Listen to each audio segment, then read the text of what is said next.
Hello, listeners of Do Go On in the UK. It is me, Matt Stewart, one of the hosts here, letting you know that here in the year 2025, September, I'm heading to the UK. I'm doing shows on the 4th of September in Edinburgh, the 5th of September in Cambridge, the 6th of September in Birmingham, the 10th of September in Manchester, the 12th of September in Swansea in Wales, and the 13th of September in London town, which only has a handful of tickets left available. I would love to see you there. Go to dogoonpod.com for tickets. Hey, it's Adam Grant from Work Life, a podcast from TED. This episode is brought to you by Freshworks. Freshworks believes that complexity is the enemy of efficiency. So stop wrestling with bloated, expensive service software that takes forever to implement an update, where ROI is someday, not today. You've been overcharged and underserved for way too long. Uncomplicate with Freshservice for IT and Freshdesk for customer support. And with Freshworks AI-assisted service software, you'll work smarter, not harder. Freshworks uncomplicates. Learn more at freshworks.com.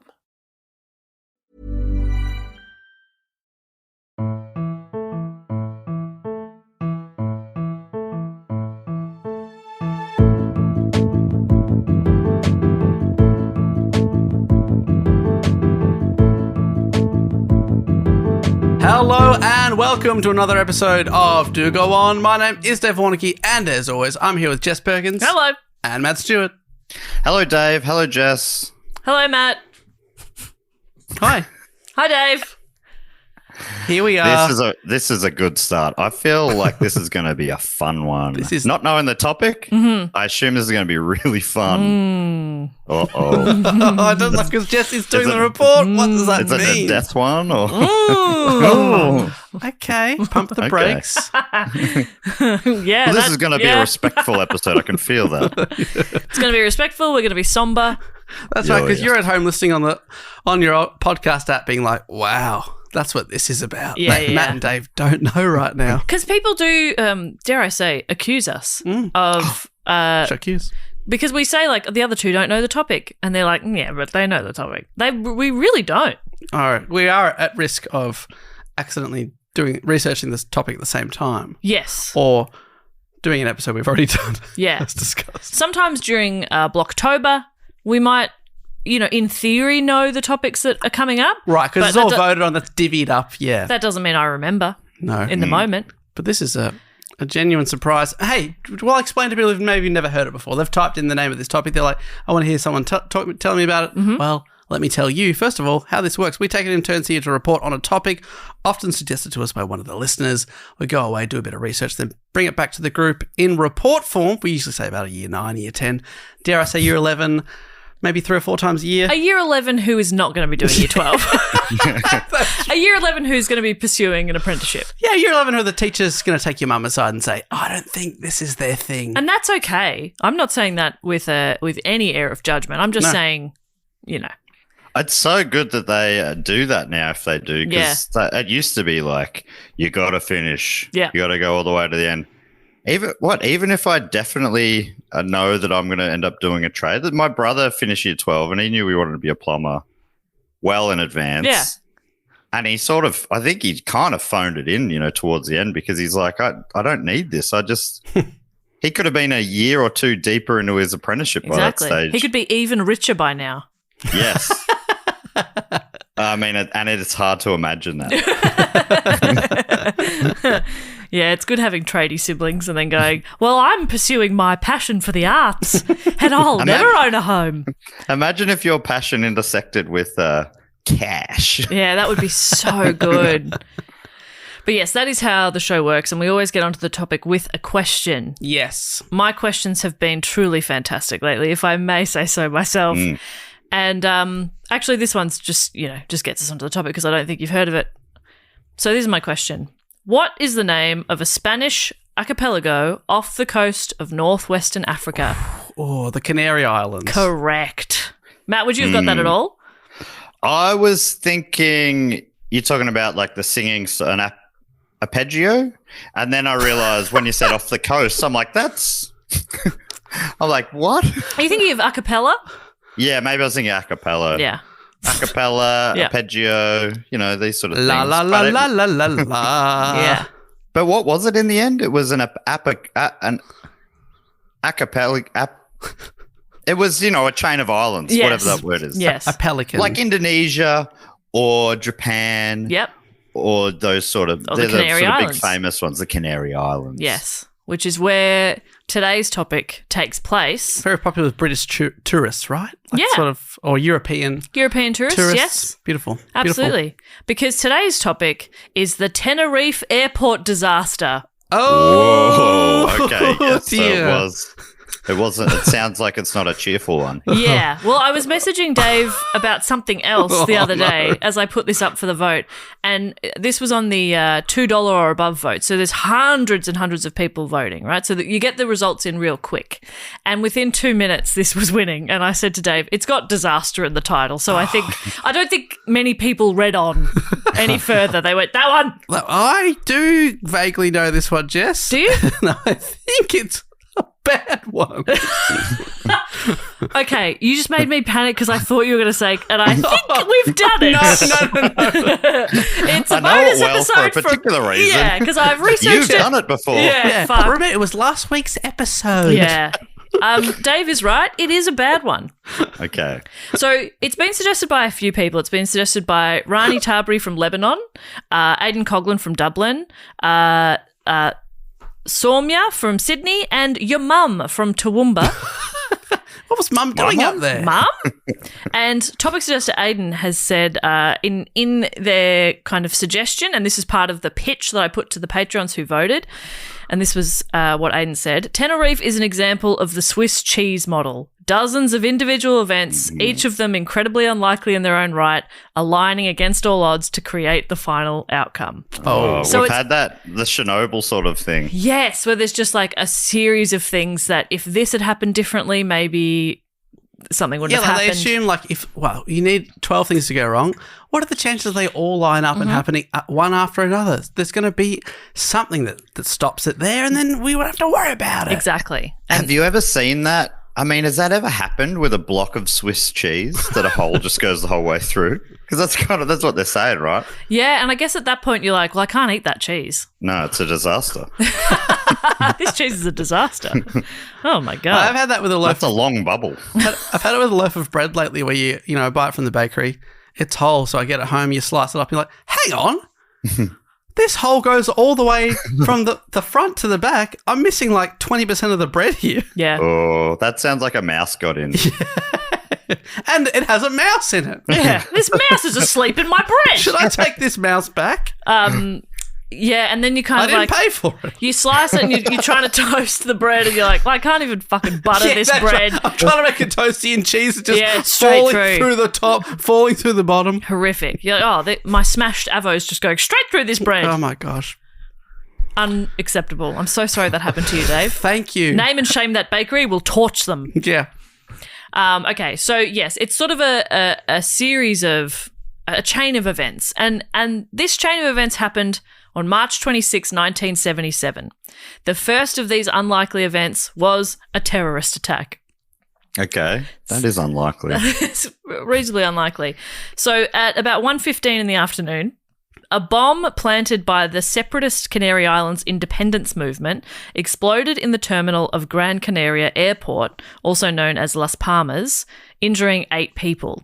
Las Palmas is the capital of the Canary Islands and is situated on Gran Canaria, which is one of the 8 main islands. So, mindful of a potential threat of a second bomb, the Civil Aviation Authority closed the airport temporarily, and all incoming flights bound for Gran Canaria were diverted to Los Rodeos, a small airport in Tenerife, including the 2 aircrafts we're focusing on today. So a bomb goes off at the main airport they were supposed to be flying into, so everyone gets diverted. That's Okay. the first chain of events. So the 2 flights at the centre of today's story are, we have KLM flight 4805. This aircraft was a Boeing 747 and had departed from Amsterdam at 9 a.m. that morning. The captain was 50-year-old Captain Jacob van Zanten, who was KLM's chief flight instructor. He had 11,700 flight hours, of which about 1,500 were on the 747. So he was... Oh no, What? this isn't good. Those who can't do teach. Uh-oh. Yeah. And on top of that, his photo had recently appeared in KLM advertising campaigns. He was also sort of like the face of KLM for a bit. Wow. And so, you know what they say about models? Yeah. Very good pilots. And so he's kind of like the flight center guy, but he's actually a pilot. He's actually a pilot, yes. Wow. Do we know for sure the flight center guy is not a pilot? Oh, no, I don't know for sure. I just assume. Sort of like the Amy woman. Does she work in insurance? She must. She must. With a headset like that? Yeah. It's like the Bunnings thing. I think Bunnings, they're all real workers. I think that's the same for all of them. Yeah. Yeah. You don't just hire an actor to pretend to be a pilot. Like the flight center guy, you remember you do this. Like if you could do that, like he watches the words on the screen going down or maybe the price going down, that's not something a civilian can do. No, that takes years of training. Yeah, that guy, like, come on. That guy hasn't been denied. That's a real Just remembered we're on an audio medium. But just do the noise again and people will imagine That's never stopped you before. They get it. Go on better. Is that what Flight Center something, yeah. So yeah. Is that the jingle? Yeah, guarantee. Flight Center something, yeah. That guy's not a pilot. He's not a singer either. I forgot the words. We got it. Sorry, what? I was just warming up. Nailed it. So, Jacob van Zanten. That's a great name, and it sounds like he is a very experienced pilot. Very experienced. He's 50 years old. He's been doing it a long time. He's got lots of flight hours. He is their head flight instructor, so he trains other pilots. Then we have, with him in the cockpit, were First Officer Klaus Mewers and Flight Engineer Willem Schroeder, who were also very experienced pilots. They were in their 40s. KLM Jet was carrying 14 crew members and 235 passengers, most of whom were Dutch, with 4 Germans, 2 Austrians and 2 Americans also on board. I love when they sort of split that up, but also most of the people, apart from, 6 others, were Dutch out of 235. I've never got on a flight and assumed like we're basically all Australians. Do you know what I mean? Isn't that kind of Even crazy? from like Sydney to Melbourne? I know, but then like I've been in the US and flown between different cities. Like that's how you travel around. Tourists must be on the plane. Yeah, true. But That's then again, such a good point. You get the 6 a.m. flight on it from Melbourne to Sydney and everyone's in business suits. You're like, yeah, we're all Australian. Yeah, that guy's probably Dutch. She's probably from South Africa. They're off to a meeting. You can tell an Australian. Business suit, early flight. Classic Aussie. Classic Aussies. We love to hustle. Okay? Yeah. We got that. We rise and grind. Yeah. Hey, that's why we made it so that the day would start earlier here than, in Europe. Yeah, that's why we did that. We're ahead of the curve. That's right. We rise. Grind culture. We get up. We grind those coffee beans, baby. Yeah, that's right. And then we grind our careers.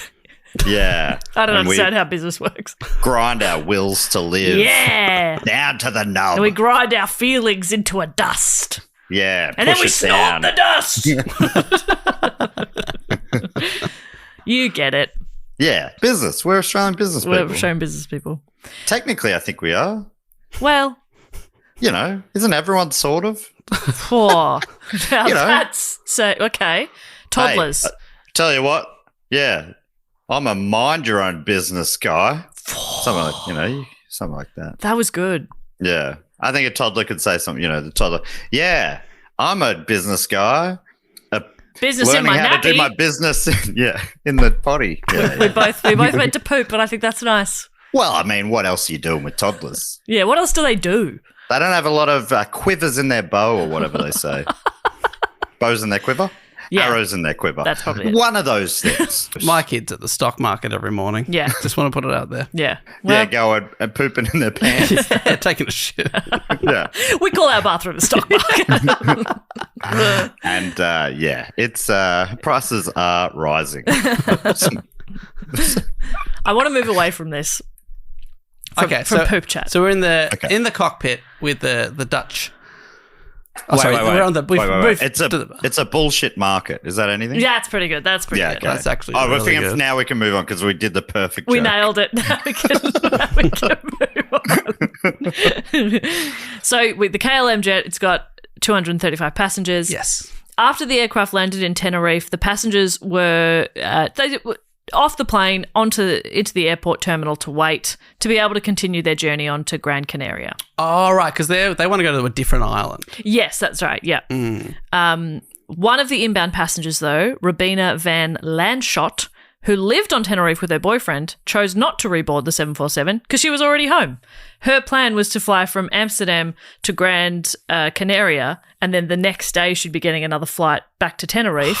So it's actually great for her that the plane's been diverted because of a terrorist attack. She's like, sweet, already home, day early. That was like when I was in grade 3 or something. We went on an excursion, and on the way back, the bus drove past my house, and I was like to the teacher, "Can I just get out here?" But they wouldn't let me. Oh. They made me go all the way back to school. You know what you should have done? Terrorist attack. It works every time. So you were in grade 3? Yeah. They wouldn't let a 9-year-old just get off They a wouldn't bus just let me get off while the you were bus. still in their care? Yeah, they just wouldn't let me do it. Was anyone at home? Nah. So I think I'm figuring out why the teachers wouldn't let you just get off a bus. Yeah, that's because right. they're tight. Yeah. Because they were sick. Ugh, nanny state, am I right? Just open the bus door in the middle of a highway and let the kid fend for himself. Dave lived on a highway. That's where he grew up. So what was this lady's name? Rabina. Robbie. Good on you, Rabina. You live my dream. So she was pretty Rabina, happy. great name. And by the way, how good is Gran Canaria? I know, for a it's name? pretty fun. So that leaves 234 passengers on board. Okay. Then we have Pan Am Flight 1736. So the other flight at the centre of today's report is Pan Am Flight 1736. It was a charter flight by Greek shipping company Royal Cruise Line, with passengers on their way to board the cruise ship Golden Odyssey for a 14-day trip across the Mediterranean. That sounds beautiful. Very nice. So it had originated in LAX and made a stop at New York's JFK. Of the 380 passengers, who were mostly of retirement age, because I think all of them were going to this cruise line, 14 had boarded in New York, and the crew also changed there as well. So they had a fresh crew. But all but 5 passengers on board were Americans, and the non-American passengers were all Canadian. Not a lot of diversity in this one. Interesting.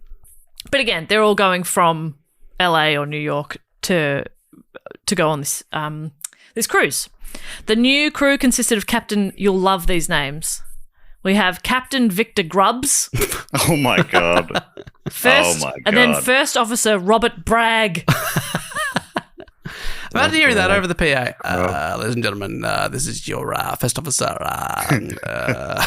Robert. What's his name again? Bragg. And your captain is Victor Grubbs. I'm here with your Captain Victor Grubbs. You'd be like, this is come on, they're taking the piss here. You're making They're this up. bragging here. Yeah, come on. What's your real name?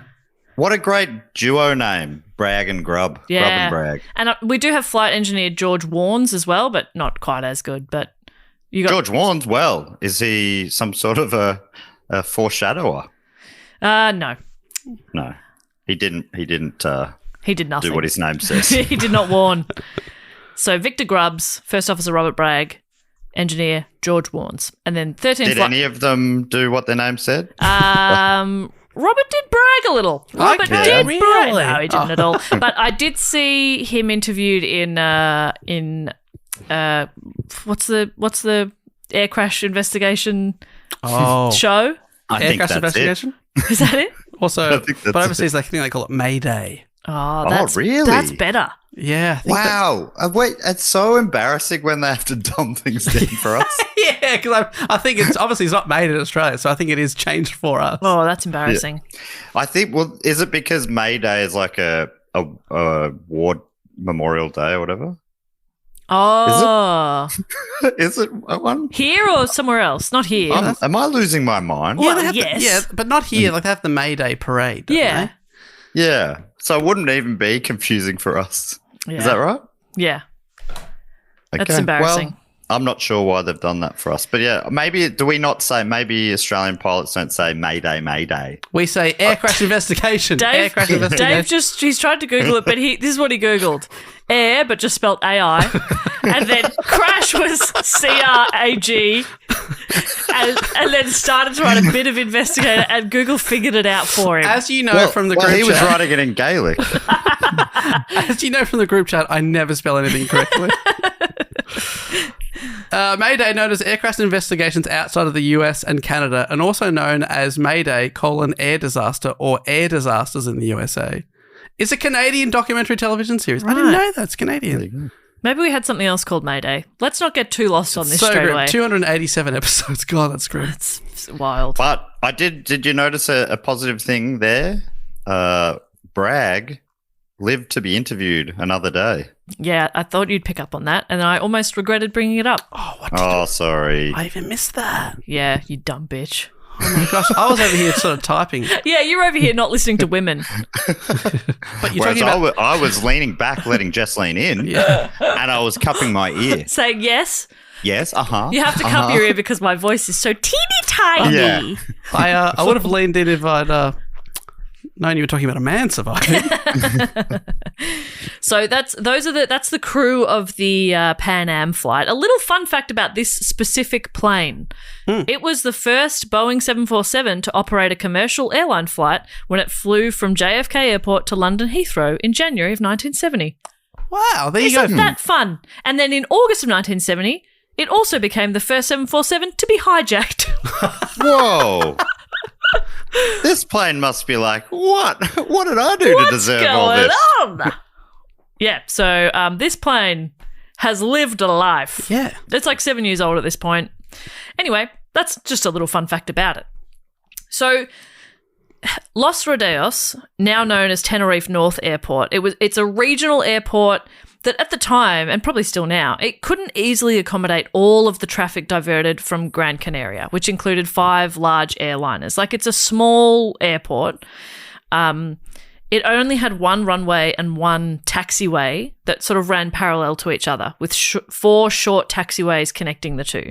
So while waiting for Gran Canaria to reopen, the diverted planes took up so much space that they had to park along the taxiway, making it unavailable for the purpose of taxiing. Like, they've had to just like shove all these big planes in a small area. Right, and they'll work it out later. Yeah, and they're just sort of like, there's nowhere else for them to go. We just got to park them here. So instead, departing aircraft needed to taxi along the runway to position themselves for takeoff, a procedure known as back taxi or back track. So basically, they drive along the runway, do a little 180, and then they can take off. And are they driving along the runway where other planes would be landing? No, they've got air traffic control. They are no, but it's that lane, kind of like they got one. You're going back that way where a plane so they got to put their indicator on. Yeah, so you can go around. Okay, wow. Check their blind spot. So you think of like, and I think I explained this a bit more later, it was really hard for me to get my head around without a visual, but if you think about a really, it's like a tight, long, skinny oval, and normally they would sort of taxi up one side and be able to take off the other. At the moment, because all the planes are parked on the taxiway, they just have to use the runway as your taxiway and runway. Right. But they're trying to sort of get through as best they can. It's not ideal, but it's workable. So the authorities reopened Gran Canaria Airport once the bomb threat had been contained.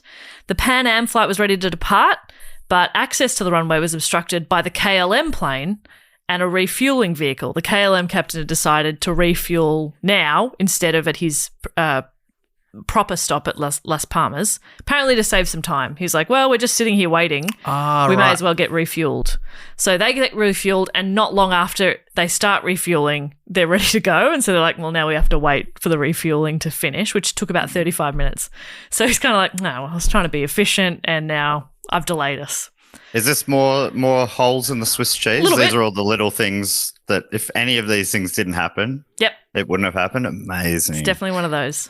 Geez, like, so brutal to be like things that at the time there's no real problem with making that decision, but that you have to sit in later and go, why didn't I just refuel as was scheduled? Yeah. And you just be beating yourself up about it. Because he has no idea how long it's going to be until Gran Canaria is open again. So, and I'll get to this later as well, but they're feeling a little bit of time pressure. So he's kind of like, all right, well, to make it quicker when we get to Las Palmas and we're just sitting here doing nothing, waiting, we'll just refuel here. Sounds logical. Which is logical and efficient. It just so happens that, not long after that. It's sort of like anytime I'm waiting for a taxi or an Uber, if I go to the toilet, it's coming. Oh, yeah. And what if you're coming? then what will it be doing? Taxiing. Yeah, okay. But yeah, that's the kind of thing though as well. He could have done this and that would have been what avoided the 100%. disaster. Yeah. You just don't know You at the have time. no It's idea. like, luckily you took a little longer there because otherwise you would have got there early and the disaster, whatever it is, would have happened. Yeah. So And, there must have been hundreds of other times in your life where you've avoided something like that because, I don't know, like one passenger's late because, they got a flat tire in their wheelchair on the way there, so that hold the plane for 5 minutes. And if they hadn't have done that, then the plane might have been involved in another accident that never happened. A bird would have happened to have been flying at that time through the engines. exactly. Just tiny little things, Exploded. So Exploded. Just to explain what happened to the bird, it exploded. I wasn't like, and the bird would have been so beautiful, the pilot got distracted at its very sight. What is Whoa, that, look an at that Irish beautiful magpie? bird. Wow. Oh my God, a mountain. So the refueling took about 35 minutes, and then the passengers were brought back onto the aircraft. And so they were delayed a little bit, and then the search for a missing Dutch family of 4 who didn't get back on the plane, that took a bit longer as well. Just doing a bit of sightseeing? Yeah, they're having a bit of a look at the gift shop. They got great magnets there. Hey, fair enough. We've all been They're there. like, when in Tenerife? Yeah, we've all missed flights because we were shopping for a magnet, okay? That is that's a real, what a different time scenario. They're not searching for you now. I wonder, all right. I wonder if, because this is not where they were supposed to have had a stopover, maybe they're being a bit more like Dave on the school bus. Yeah. You're our responsibility. Yeah, we right feel now. responsible because we've dropped you off on a random island. Okay, we promise to take you on another one. All right. True. And it probably takes longer to find their bags and get it off the plane rather than just... But this is also 1977. It was a different time. And maybe it's a pretty small airport, sounds like it, so maybe you just need to do a couple of announcements. Yeah, they can't have gone that far. Where could they be? My bag didn't make it to... I'm in Sydney and my bag didn't come from Cairns. It just... I'm like, oh, my bag didn't come off. And they're like, oh, yeah. Well, let me look that up. Yeah, not sure why that is. It's still in Cairns. Great. Okay. And then I think we do know why it didn't come off the Sydney flight then. I think, let me see if I can figure this one out for you. You didn't have a degree for this job, did you? Are you Fuck me. Was there an interview process, you dumb idiot? They're telling you just got to wait. Just go wait. I can't for the life of me figure out how your bag isn't here because it's in She Cairns. was. I think there must be a lot of people who are a bit annoying and in the way that they just they make the mistake and the bag is actually there, because she was kind of rude to start off and talking to me like I was a bit stupid. And then when she realized it was their mistake, she was like, oh, right, I am so sorry this has happened. Not sure why, that sort of She stuff. just looked at you and went, this idiot has he's looked behind a bin and gone, my bag's not here. I don't know what to do. He's gone to the wrong... She's like, this man's never been outside his house before. Yeah. She's like, you're looking for... have you got on a plane yet? You don't get your bag until the other end. I don't know where my bag is. Did you bring it to the airport? Yeah. We don't pick it up for you. I've left it on my porch at home. Did you go get it? Her first question is usually, now, do you have a bag? Oh, yes. Okay, Have you been on a Sky bus today? Is that what you call a plane? Yeah, well, she's trying to simplify it for you because Yeah. you are dim. So what's do you have to do that thing where you now have to go back out to the airport to pick it up tomorrow or something? No, they've done it really efficiently and couried it out. So I only had like half a day without overnight. Didn't get to brush my teeth for a night in the morning. Ew! You should sue. Ew! I mean, I could have gone to a shop. I could guess. tell. You look disgusting. Well, I brushed them now. You look disgusting. Yeah, we can tell that you're a brush down on life. Do I need a double brush today? I think you should double brush. Do you have to catch up on brush? Your dentist will know. Yeah. Oh, they always know. Okay, you missed a brush. And you'll say, it wasn't my fault. They lost my bags. And they'll say, They say, "That's have no you started excuse." flossing again recently? You can tell that you've made a little dent. I can tell you flossed today, but haven't for 6 months. Yeah, they're "Oh, like, do you floss? Yeah. Today. Once a year. once every 6 months. I when I hope you have to won't see notice. Come on. Today, maybe I'll probably get in a good routine for the next 2 or 3 days. And then, I'll see you in a year. Yeah. And we'll have this conversation again. I can't wait. Anyway, so they've gone and found the Dutch family. Oh, thank goodness. That's how we got onto that topic. So anyway, everyone's back on the plane. Finally, the KLM flight was fueled up. Passengers are on. The 2 flights could finally get moving. Passengers on the Pan Am flight had been travelling for around 12 hours at this point. So they were particularly keen to get going. Yeah. Let's go. And it's because it's the last little bit, like half an hour or something. Like, Yeah, it's quite not a long flight yeah. at all, between the 2 islands. It's, I mean, probably to non-Australians, that sounds like a long time. What, a half-hour flight? Like, but the 12 hours, like, is that a delay or is that just the first leg on your way to London? Yeah, exactly. Oh, okay, so you've made it to Doha for your stopover, and then you've got another 7 hours to go. Great. So we're almost halfway there. And it's funny because we are just sort of, I think we have just come to accept that we are very far away.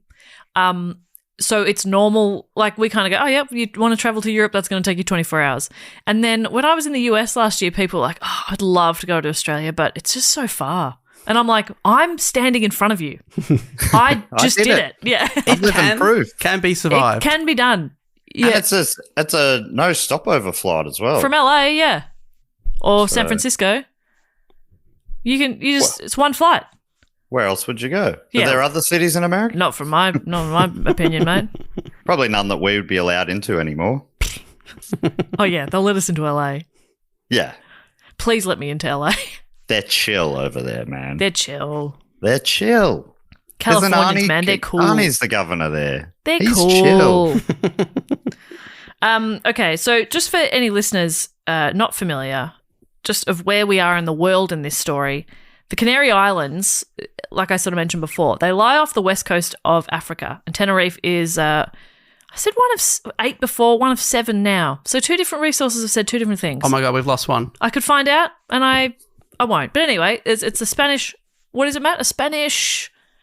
Archipelago. Oh, yes. Oh, was that right? Yes. Wow. Oh, Well done. I just cleared the mind there. I was setting you up for failure, and you unfortunately didn't fail. Damn it.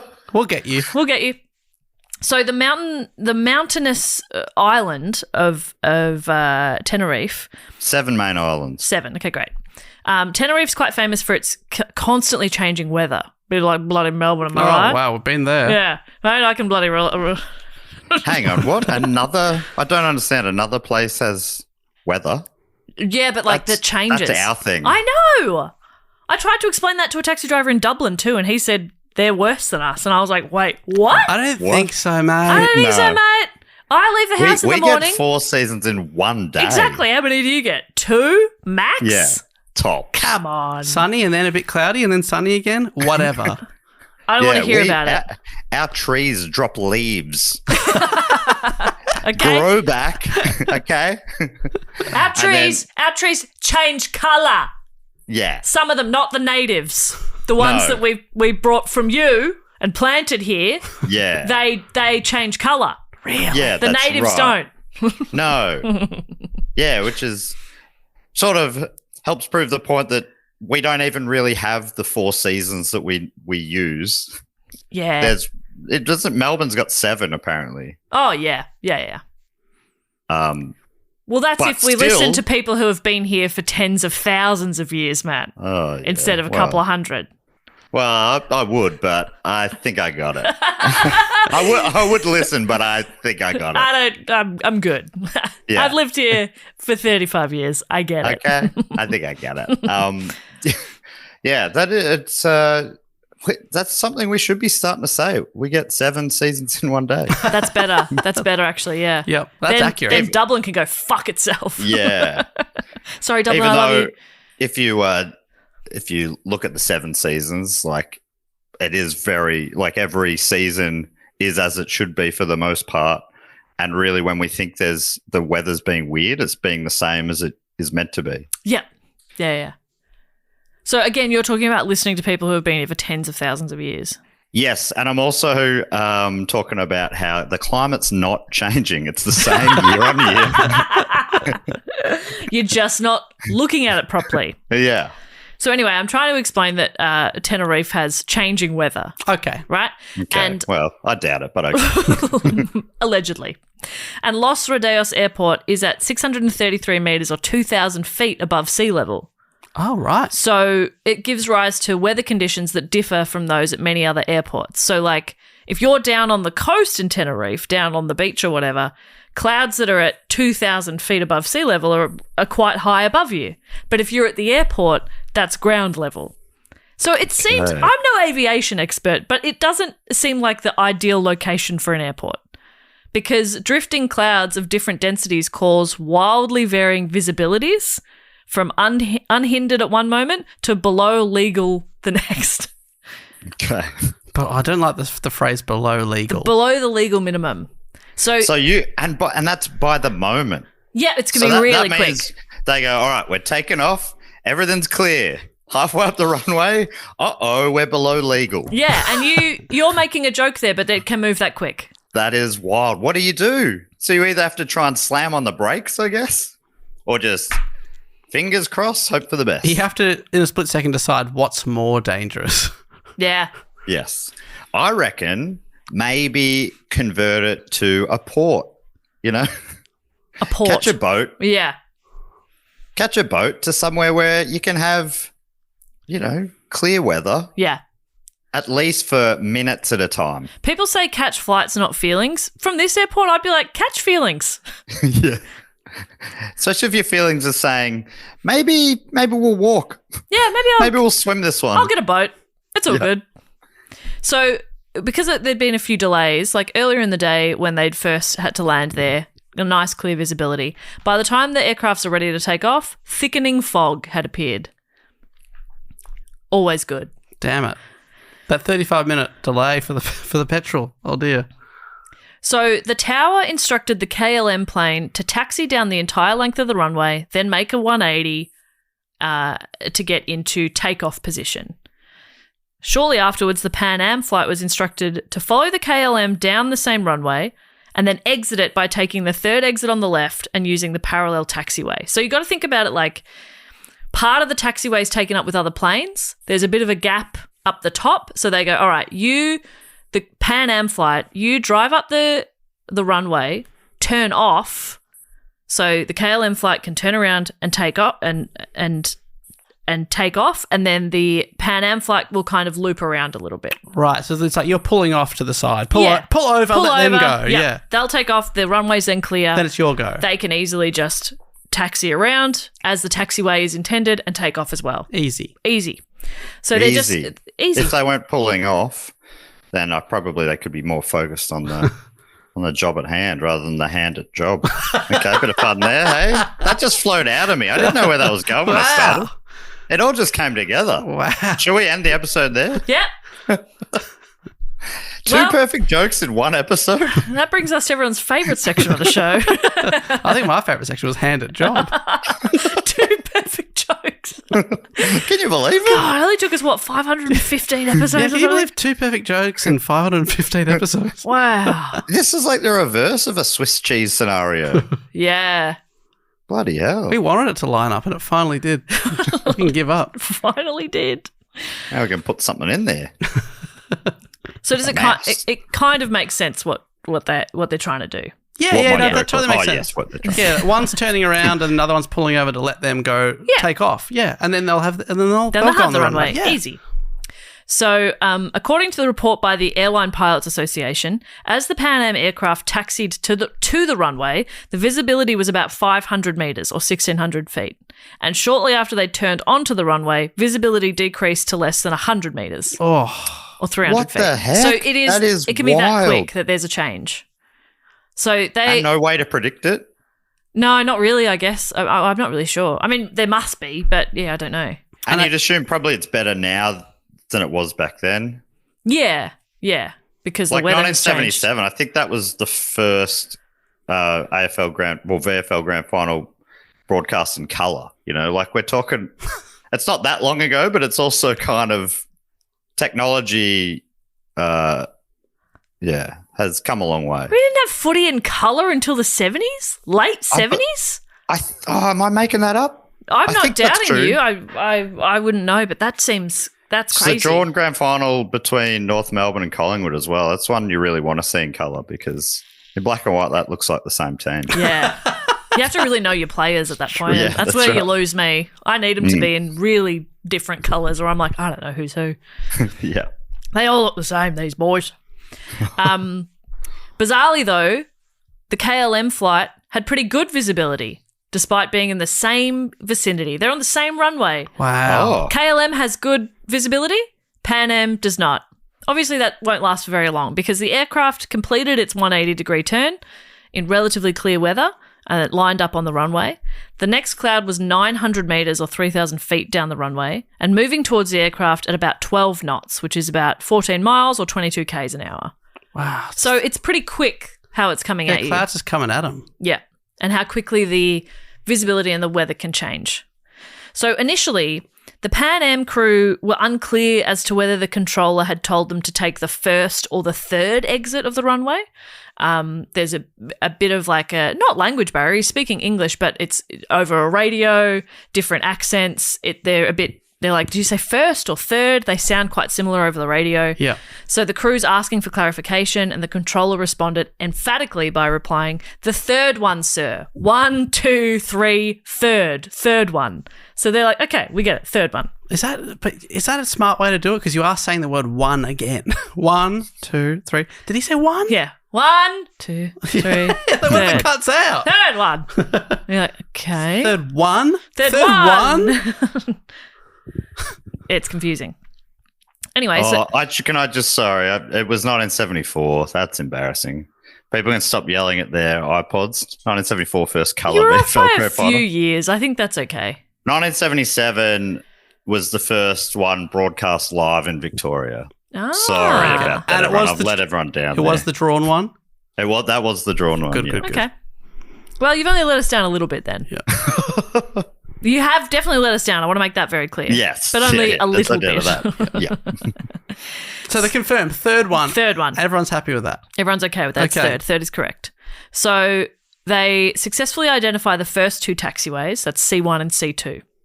But their discussion in the cockpit indicated that they hadn't sighted the third taxiway, C3, which they'd been instructed to use, because there's no markings or signs to identify the runway exits, and they've got really shit visibility.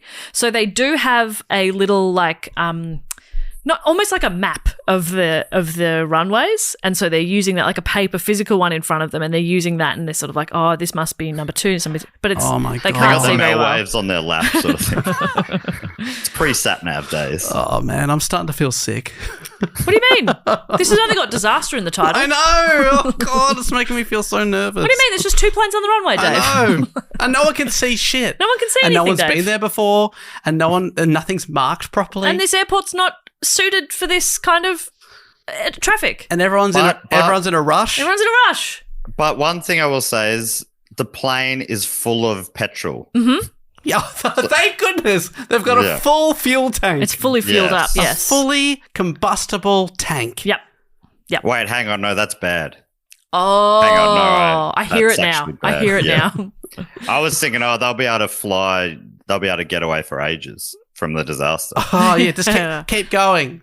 But yeah, combustible, that's not good at all. Well, I mean, but like it's good when used as it's intended to be used. like if you keep the fuel inside like an unperforated tank, then you're fine. Well, it really depends on what this disaster is going to be. If the disaster is that they get a bit lost while they're flying, then it's great because they've got plenty of fuel to get back on track. More time. If it's more of a crash type disaster, then being full of juice might not be so good. Well, it's interesting you mentioned juice there, Matt, because I'll put your minds at ease. I think I've obviously oversold it by calling it a disaster. The disaster is they ran out of juice on the plane. Apple juice. Okay. Apple juice. And people really wanted it. Well, that's what I like to drink on a plane. There was a riot over it. That's what we're there- heading towards. We'll Is edit there that orange out. juice at least? Oh, there was orange juice. Okay. They Yeah. didn't run out of all juice. Pineapple. Yeah, just didn't have Yeah, apple. Okay. Well, pineapple. Have, I'll take pineapple. tropical punch. Yeah, they had that. Yep. Yep. Yeah. Cranberry. Orange and mango. Oh, great. They had heaps, Oh, that's actually. This isn't so bad. For like a half-hour flight. Heaps of Yeah. juice options. Yeah, I think Dave's pretty disaster's pissed, a bit but- much. Yeah, but, it's all relative, isn't it? Yeah, okay. I'd call it like a juice drought or something.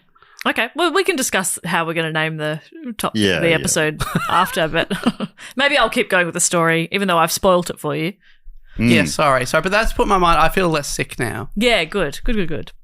So immediately after lining up, the KLM captain advanced the throttles and the aircraft started to move forward. Immediately. Yep. First Officer Mewers reminded the captain that air traffic control had not yet given them clearance.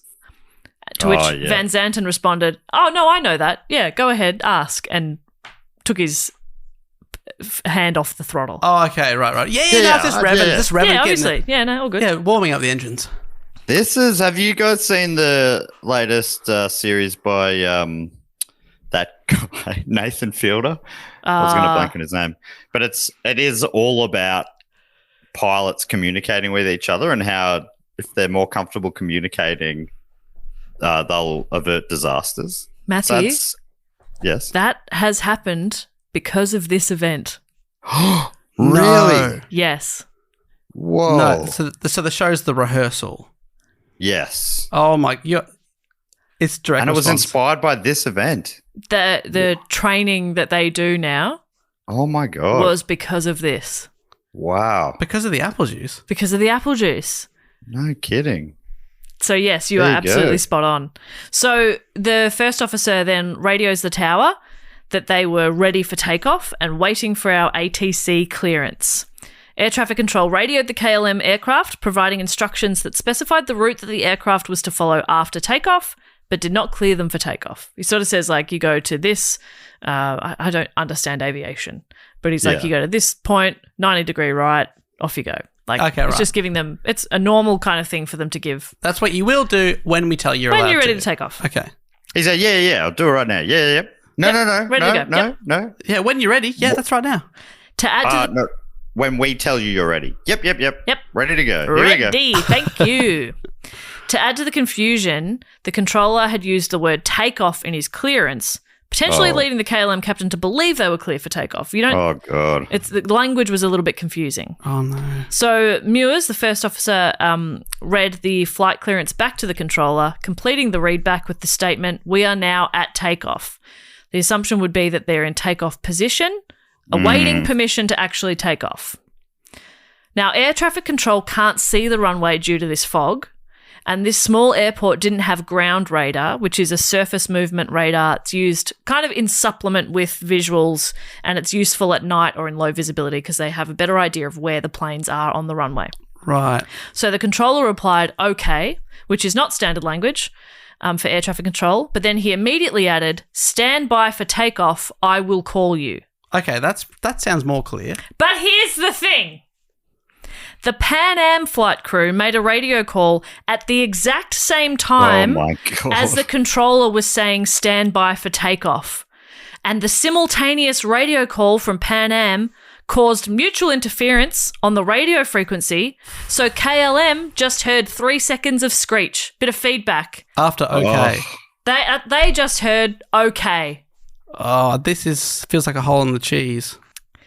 So That's a wild hole. That's like a 1 in a trillion Yeah. or something.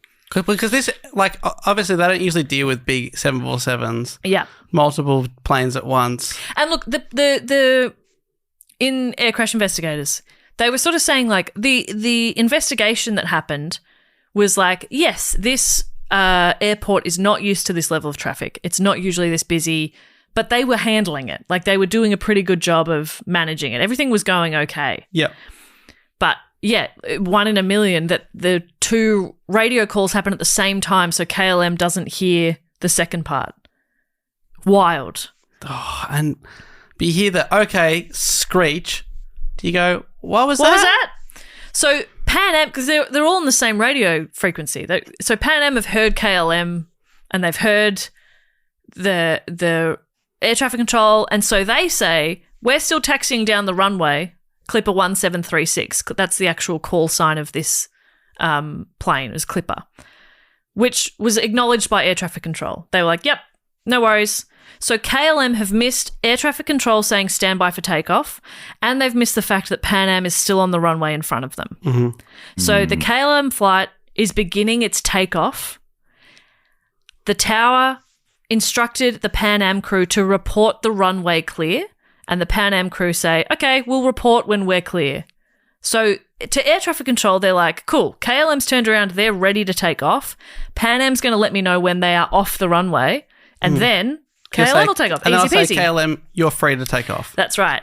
So But the language is all just slightly confusing. yeah, it's So not. everyone's hearing what they think they should be hearing, Yes. not realizing that it's not necessarily quite right. But the and sometimes it sounds like it's almost the opposite of what's Yeah. been intended. And the KLM flight engineer hears the Pan Am crew saying, we will report when we're clear.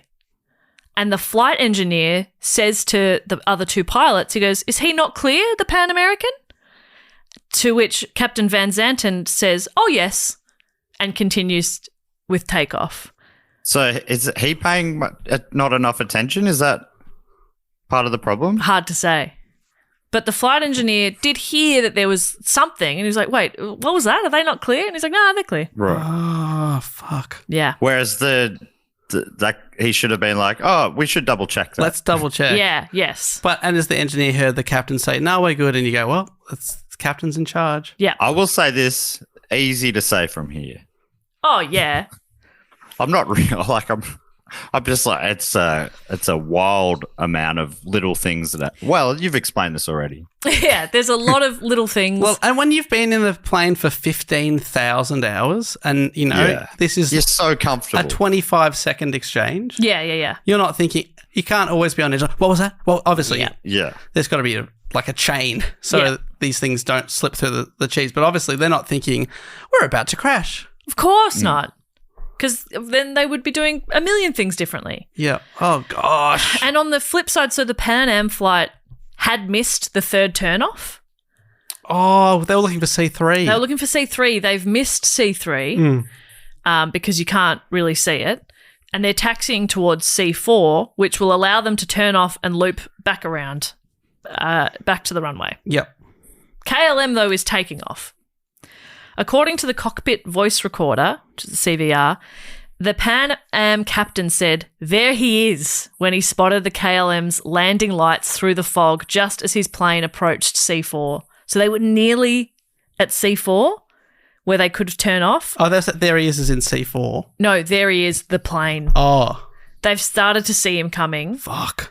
They're going, he's moving. Yeah. When it became clear that the KLM aircraft was approaching at takeoff speed, Captain Grubbs exclaimed, God damn, that son of a bitch is coming. While First Officer Robert Bragg yelled, get off, get off, get off. And he, like, the Captain Grubbs applied full power to the throttles and made a sharp left turn towards the grass in an attempt to avoid the impending collision. Just get off the runway at no matter whatever cost. Yeah. Quick thinking. And that means he's turning it sideways as well. They're not nose to nose. It's kind of, he's starting to try and get off. By the time the KLM pilots saw the Pan Am aircraft, they'd already exceeded their V1 speed and were moving too fast to stop. Oh, God. So V speeds are standard terms used to define air speeds, and V1 is categorized as the speed beyond which takeoff should no longer be aborted. Oh, point of no return. Point of no return. Oh, no. So in desperation, the pilots prematurely rotated the aircraft nose upwards and attempted to clear the Pan Am by lifting off. They're like, fuck, we got to pull up now. Yep. Causing a 22-metre or 72-foot tail strike. So basically, they've lifted sort of too early and the tail has hit the ground and is dragging. So drag, yeah, So wow. they're not quite lifting off. So the KLM 747 was within 100 metres of the Pan Am and was moving at approximately 140 knots, which is 260k, 160 miles per hour, Yep. when it left the ground. Its nose landing gear cleared the Pan Am, but its left side engines, lower fuselage, and main landing gear struck the upper right side of the Pan Am's fuselage, ripping apart the centre of the Pan Am jet almost directly above the wing. Oh. So it's sort of taken out a middle chunk of Pan Am. Just punched a hole right into it. Yeah. And there's seats there, right? That's passengers are right there. Yeah. Is that? So the right side engines crashed through the Pan Am's upper deck immediately behind the cockpit, instantly killing all of the passengers seated there. Fuck. The KLM plane remained briefly airborne, but the impact had sheared off the number one engine, caused significant amount of shredded material to be ingested by the number 2 engine and damaged the wings.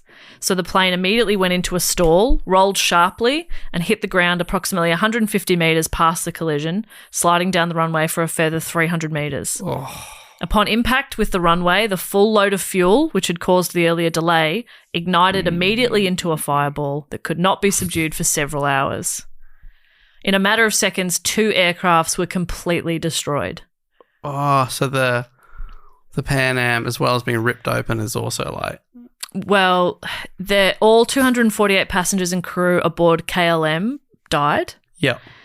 As did 335 passengers and crew aboard the Pan Am flight. Holy shit. So a few people survived on Pan Am. Yep. About 70 initially, but 9 passengers later died of their injuries. So there were 61 survivors from Pan Am. Oh, man. I really took too much solace out the fact that pilot was interviewed. I'm like, maybe I was thinking that people weren't going to die. No, but, unfortunately, nearly everybody Jesus. did. Horrific. So, from Wiki, among the survivors were the captain, first officer, flight engineer, and 4 flight attendants. Most of the survivors on the Pan Am plane walked out onto the intact left wing, the side away from the collision, through holes in the fuselage structure. Wow. So, yeah, kind of, I think the front of the plane, am I misremembering? Maybe the back of the plane was okay. It was kind of took the middle section. Somehow the I guess cockpit survived. Yeah, the pilots are all right. And I think the back of the plane. Right, but they just banged straight into the middle of it. Yeah. So like a lot of people are sitting there. Yeah. The Pan Am's engine was still running for a few minutes after the accident, despite First Officer Bragg's intention to turn them off. The roof of the cockpit, where the engine switches were located, had been destroyed in the collision, and all the control lines were severed, leaving no means for the flight crew to control the aircraft system, including engine fire extinguishers. So survivors waited for rescue, but it didn't come promptly, as the firefighters were initially unaware that there were 2 aircrafts involved. Oh, wow. They just seen the flaming wreckage down the runway. Yeah, there's the KLM wreck, was hundreds of metres away, and the fog was so thick, and then you've got fire as well. Eventually, most of the survivors on the wing, they sort of jumped off the wing to the ground below and managed to kind of walk away. Gosh. Wild. Jeez. I don't know if you have any interviews with them, but I don't know. How do you feel about that? So lucky, so unlucky, so horrific. Yeah. Jesus. I can't imagine the lifelong trauma. Yeah. Absolutely horrific. So obviously there's an investigation into what's happened here. Yeah. So a Mayday investigation. A Mayday investigation. Yeah. So Los Rodeos Airport was closed to all fixed-wing traffic for 2 days.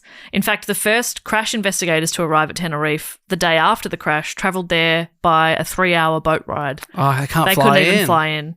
They did manage to get in a US Air Force C-130, you know those big Hercules planes? They got one of those in, which landed on the airport's main taxiway at 12:50 on March 29, and it was arranged by Lieutenant Colonel Dr. James K. Slatton, who arrived before the crash investigators and started a triage of surviving passengers. Wow. And he worked with... That's the name of a hero, isn't it? I mean, Feels firstly, it, what is yeah. he? Lieutenant Doctor, or what was he? Lieutenant Colonel Doctor. Lieutenant Colonel Doctor sounds like someone's making it up. Yeah, that's too many, isn't it? That's a guy, that's like... He is, I'm guessing, probably one of the most impressive people of all time. Very qualified. Like, obviously he's American, but imagine if he was a Brit and he was Sir as well. Yeah. So Lieutenant Colonel Doctor. But also a Duke, somehow. Yeah, VC. Yeah. So he... with an Order of Australia. Yeah, somehow. We're just like, we're across the world going, we'd like to give them something too. Yeah, give him this as well. Give him a participation award. Yeah. Give him a Logie, the gold one. That's right. Give him an honorary gold one. He worked with local medical staff and remained on scene until the last survivor was airlifted to awaiting medical facilities. So the C-130, the big Hercules plane, transported all surviving and injured passengers from Tenerife Airport to Las Palmas. Many of the injured were taken from there to other Air Force bases in the US for further treatment. So they got them out as quickly as they could to treat them because they were injured. Partly because a lot of them are US citizens. Probably. Well, yes. Yeah, that's true. I was going to be like, oh no, there was people from but no, everyone on the KLM flight did not survive. So That yes, was they'd the be Dutch American. plane? Yeah. Man, I imagine this whole thing must be very well known in the Netherlands. I would guess so. I mean, It must be like one of their, yeah. Yeah, I mean, I'd be interested to hear from our Dutch listeners if this is a story that you know well. Yeah, or is it the kind of story that you can't hear on a comedy podcast because it is like such a dark day in your country's That's history. right, too close to home. So yeah, like I said before, a crash that's this deadly and horrific, it's going to be thoroughly investigated. Oh, yeah. And I've touched on a few things throughout the report that we know because of the investigation, like the miscommunications, what was said inside the cockpit, the radio interference. Like, we know all of that because of the investigations that occurred. And the accident was investigated by Spain's Civil Aviation Accident and Incident Investigation Commission. Too long a title. About 70 personnel were involved in the investigation, including representatives from the United States, the Netherlands, and the two airline companies as well. So lots of people involved. Investigations showed that there'd been misinterpretations and false assumptions before the accident. So analysis of the cockpit voice recording showed that the KLM captain thought that he had been cleared for takeoff, while the Tenerife control tower believed that KLM was stationary at the end of the runway awaiting takeoff clearance. So, we know that from hearing the story. That feels like the big one. That's the big one. There were also factors that were seen as contributing factors but weren't deemed critical, and they were things like the use of ambiguous, non-standard phrases by the KLM first officer, like "we're at takeoff," and the control tower saying "okay." It's not sort of standard, very clear language. So coming from both ends as well. Yeah. The airport was forced to accommodate a greater number of large aircraft that had been rerouted, which disrupted the normal use of taxiways. Again, we know that, but they were handling it pretty well. And the Pan Am aircraft did not leave the runway at the third exit as instructed. So had they got off at C3, they wouldn't have been hit. Yeah, they would even though already been off. KLM wasn't cleared properly. Yes. So everyone there were little mistakes made from all directions. Absolutely, yes. And if, like we keep saying, if they weren't all made, then it probably would have been avoided. Yeah. And this is a little tricky to explain. So just specifically about them not turning off at the right spot. It's easy to understand visually, but the angle of the third taxiway would have required the plane to perform a 148% turn. Degree, not percent. 148 degree turn. Turn 10% more. 20% more. I need 20% more turn. It was a really sharp, like almost like you're turning around. It's a very sharp turn. Yeah. And C1, 2, and 3 all required that pretty full on turn. C4 was just like a nice easy turn. So if they turned on C3, they have to make this really tough turn and then make it again to correct and go back onto the taxiway. So you're kind of doing like a Z shape, but really tight turns in gigantic planes. Taxiway C4, on the other hand, would have required 2 35-degree turns. Much easier to do, just a zoop, zoop, and we're good. So a study carried out by the Airline Pilots Association after the accident concluded that making the second 148-degree turn was practically impossible. The plane was not going to be able to make that really tight shape, that tight turn. The plane wouldn't have made it anyway. The official report from Spanish authorities explained that the controller instructed the Pan Am aircraft to use the third taxiway because this was the easiest exit that they could take to reach the unobstructed section of the taxiway. There were no planes or anything there. It's the first one you can take where then you've got some space. But these instructions issued by the airport controller indicated their lack of familiarity with the difficulty of handling such large aircraft, such as the 747. In an interview years later, First Officer Bragg said he believed that the airport controller saw the plane pass the first taxiway and their instruction to take the third taxiway were intended to mean the third they saw after the first one, which would be C4. But, that's him making an educated guess many years later.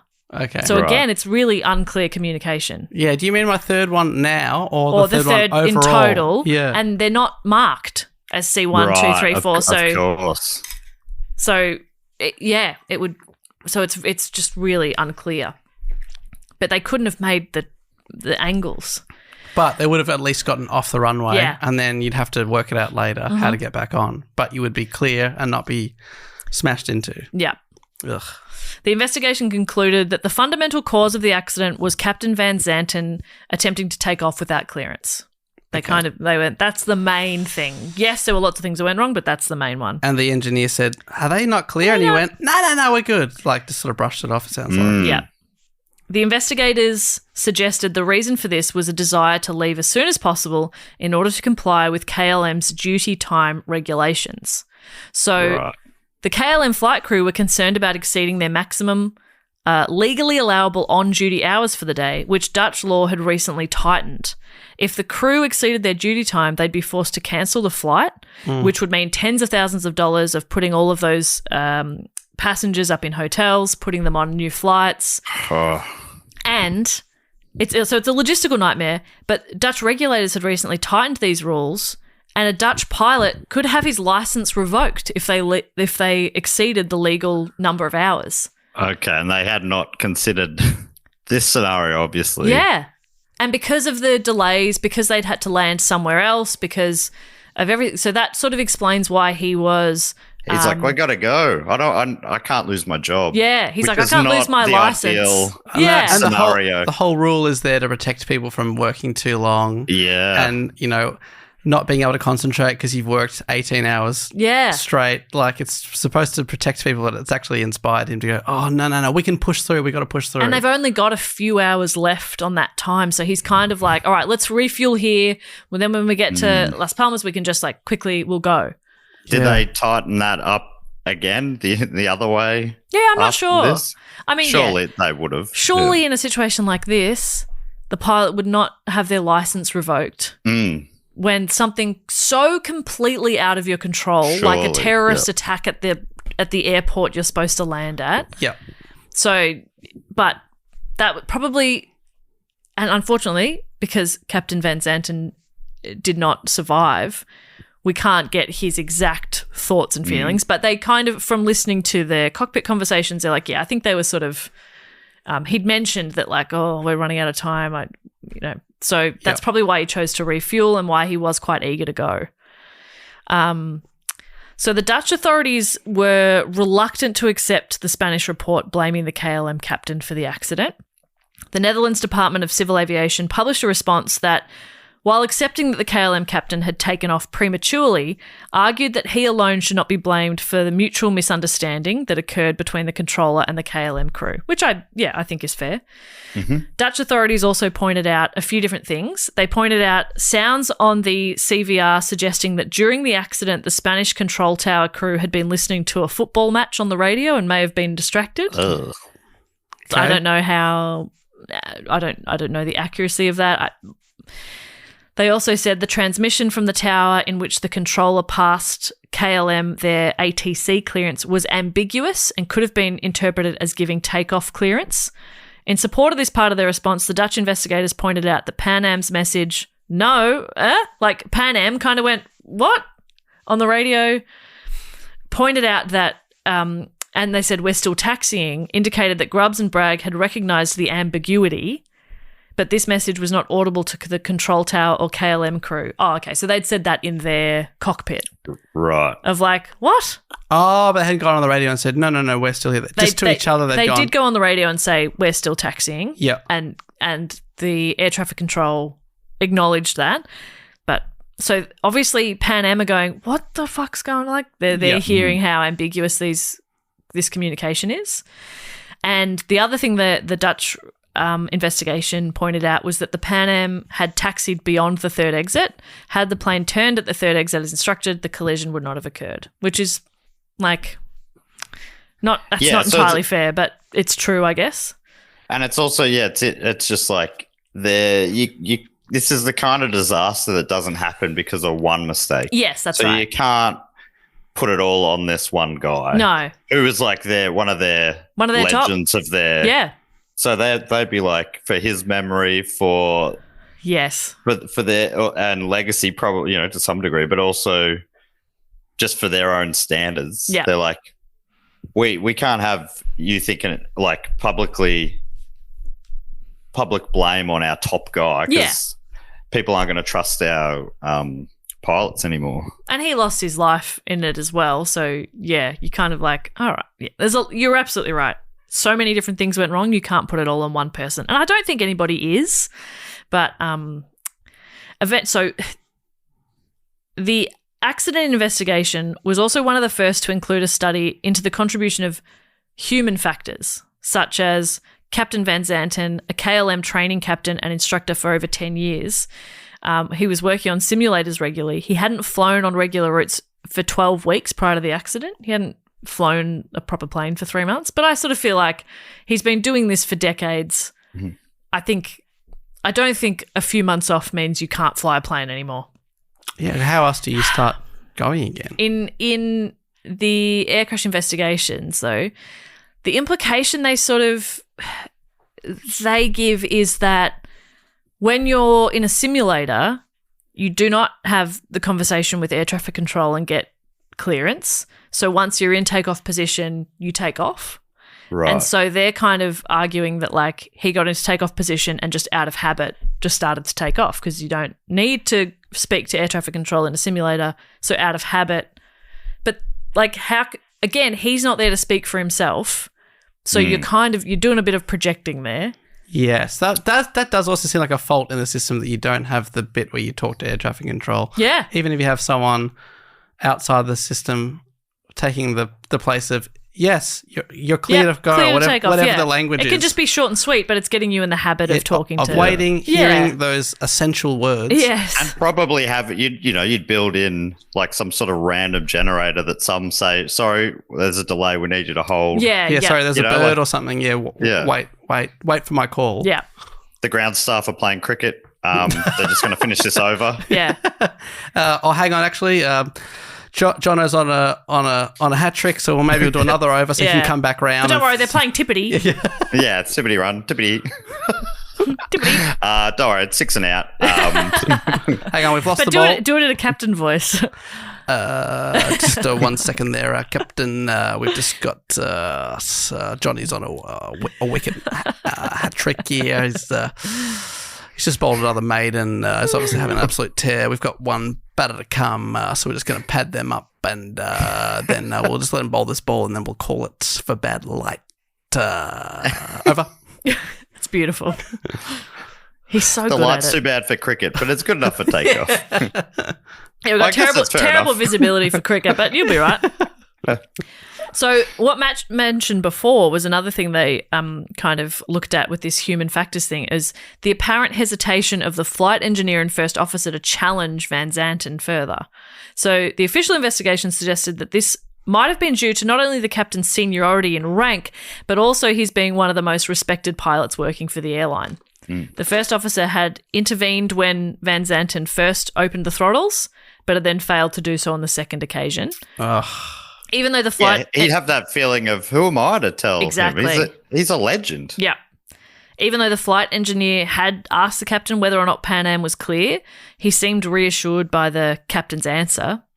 The co-pilots had clearly challenged the captain's decision, but were not insistent enough to convince him to abort the attempted takeoff.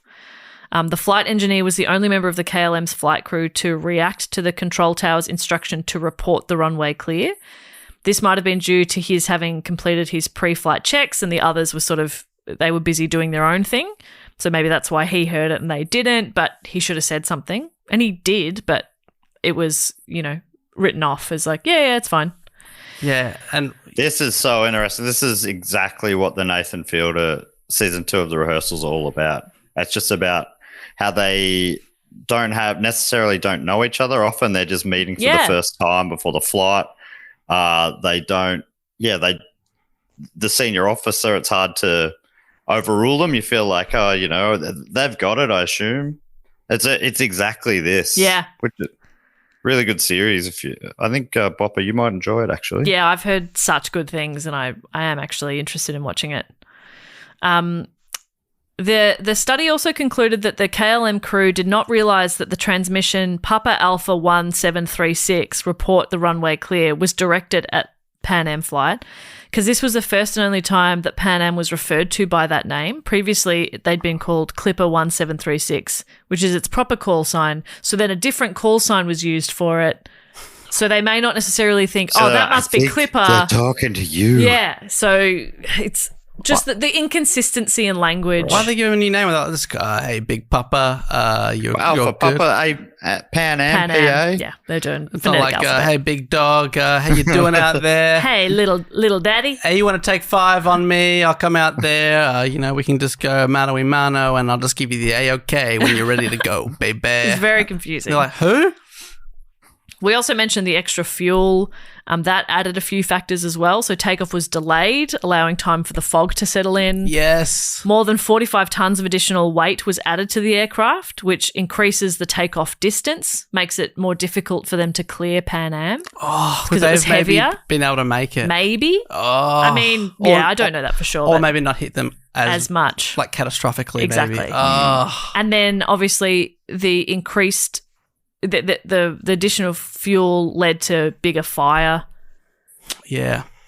So it was awful. And like I said, the Dutch authorities were initially reluctant to sort of they didn't want to blame Van Zanten and his crew. And actually, kind of heartbreaking. KLM, when the crash first happened, they suggested that they should get Van Zanten to help with the investigation, unaware that he was the captain that had just perished. They were like, we'll get Van Zanten on. He's obviously the best. We got to get our best guy on this. Yeah. Jeez. So awful. So they didn't want to blame him, but they ultimately accepted responsibility for the accident. They paid the victims' families compensation ranging between $58,000 and $600,000, which today would be between $300,000 and $3 million. The sum of settlements for property and damages was $110 million, which would be about $570 million today. Wow. And an average of $189,000 or $980 now per victim. It says due to limitations imposed by European compensation conventions that were in effect at the time. So there was limits on how much you could be compensated. So obviously this tragedy had a massive impact on international airline regulations and to many airline procedures like Matt was talking about. So aviation authorities around the world introduced requirements for standard phrases and a greater emphasis on English as a common working language. So air traffic instructions must not be acknowledged solely with a colloquial phrase like okay or even Roger. You can't just say Roger. You have to now say Roger Dodger. Roger Dodger, hooroo, Bob's your uncle. But you have to do a read back of the key parts of the instructions to show mutual understanding. Right. So you have to sort of say it back to them. Yep. That way, if they hear that you're saying something incorrectly, they can correct it. So you say Roger Dodger, they say Roger Dodger, Roger Dodger, then you say Roger Dodger, Roger Dodger, Roger Dodger, and it goes on for hours. It goes on for a long time. That's why it takes so long to fly places. But it does, like, there are so many things at airports and on flights where you're like, do we need to do this? And these are the reasons why. It's got to be, really this is clear. why trade tables are going to go up. Yeah. You know? This is why the blinds have to be open. Yeah. And you got to put your laptop away. And also the word takeoff is now spoken only when the actual takeoff clearance is given. I think that's You a do good not one. say takeoff unless you are saying you are clear for takeoff or cancel takeoff clearance. You don't say takeoff unless you mean takeoff. Right. You say Cancel. departure before that. Oh, okay. Ready to depart. So you say like, yep, ready for departure. What do you say if it's getting a bit warm in the cockpit and you want to take off a layer? You say derobe. Derobing. Theory over. Derobe over. Roger that, ATC, just got to derobe. Put on a sweater today. Sun's blaring in this window. I'm a little warm. Layering down. They say Roger Dodger. Roger Dodger. So, yeah, they've changed a lot of the language that they use so that it's very clear and not ambiguous, and so it's consistent across everyone.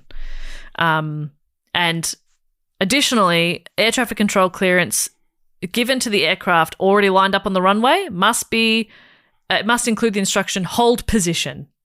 So they're just a lot clearer on like, don't fucking go anywhere until I say so. Yep. And the way airlines train their pilots also changed. This is what Matt was saying. So hierarchical.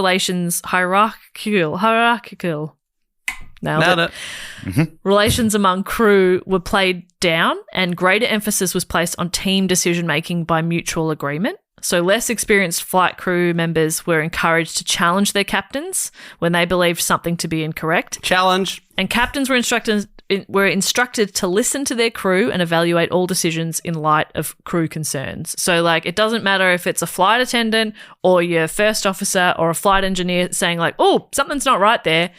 You take on what they're saying. You don't just go, I'm the captain. I know what I'm talking about. Yeah, you take it on. That wink. Yeah. Got it. Yeah, I'll listen to him. Yeah, no worries. I'll listen to the flight attendant. Yeah, give her a little smack on the ass as she heads back out. 1977, that is probably... Not far off. I think, that's pretty accurate. So this course of action was later expanded into what's known today as crew resource management, which states that all pilots, no matter how experienced they are allowed to contradict each other. And it's been mandatory for all airline pilots since 2006, but I think quite shortly after this 1977 incident, they did start to change the way they trained pilots to communicate inside the cockpit and inside the plane so that stuff like this doesn't happen, where a flight engineer goes, oh, were they clear? And the captain goes, yeah. Like, you actually, crazy thought, I know, but you actually have to listen to each other. Yeah. Oh, okay. Yeah. That's an interesting one. And before that, it was discouraged. Yeah, it was like, you're the captain, you're the king, they should kiss your feet and shut the fuck up. Yeah, because it was sort of like, they believed it was sort of like the King of England or the Pope or whatever, that God himself had anointed them the role of captain. Spoken through their captain. That's right. Yeah. I am God's official pilot. Sorry, as a feminist, I should say God herself. Yeah, that's right. I believe God's a woman. Why'd you laugh after that? Is that a joke to you? What, No, God couldn't be a woman? No, the laugh was just like, God is good, God's a woman, filling me with joy, making me laugh. You know? It feels good to be alive with a woman God.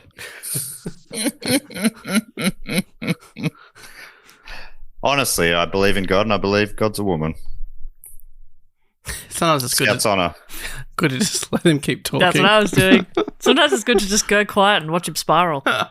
Scouts honour, my Scouts friend. on it. That's Spock. Okay. So just Scouts to wrap up on this Scouts honour. this awful disaster. You've finished doing Scouts honour, or will I just wrap up? I'm doing a different symbol each time, but again, forgetting it's an audio medium. Scouts honour. We've been doing this for 10 years. You keep forgetting it's an audio medium. Scouts honour. Okay. That Scouts was rude. honour. That one was rude. Stop. Which one is Scouts honour? That is not it. No, it's the two fingers up, isn't it? Like index and rude finger. Don't. It's just don't. the Don't. two in the. There's no one in there. I saw the glint. The glint in his eyes. Like, stop. Don't. It would be so much easier if I just sat here and you said the things that you knew I was about to say. Remember, So what Matt's thinking right now is... to be loved is to be seen. So yeah, that's the story of the Tenerife airport disaster. A total of 583 fatalities. Jesus. Disaster is the deadliest accident in aviation history.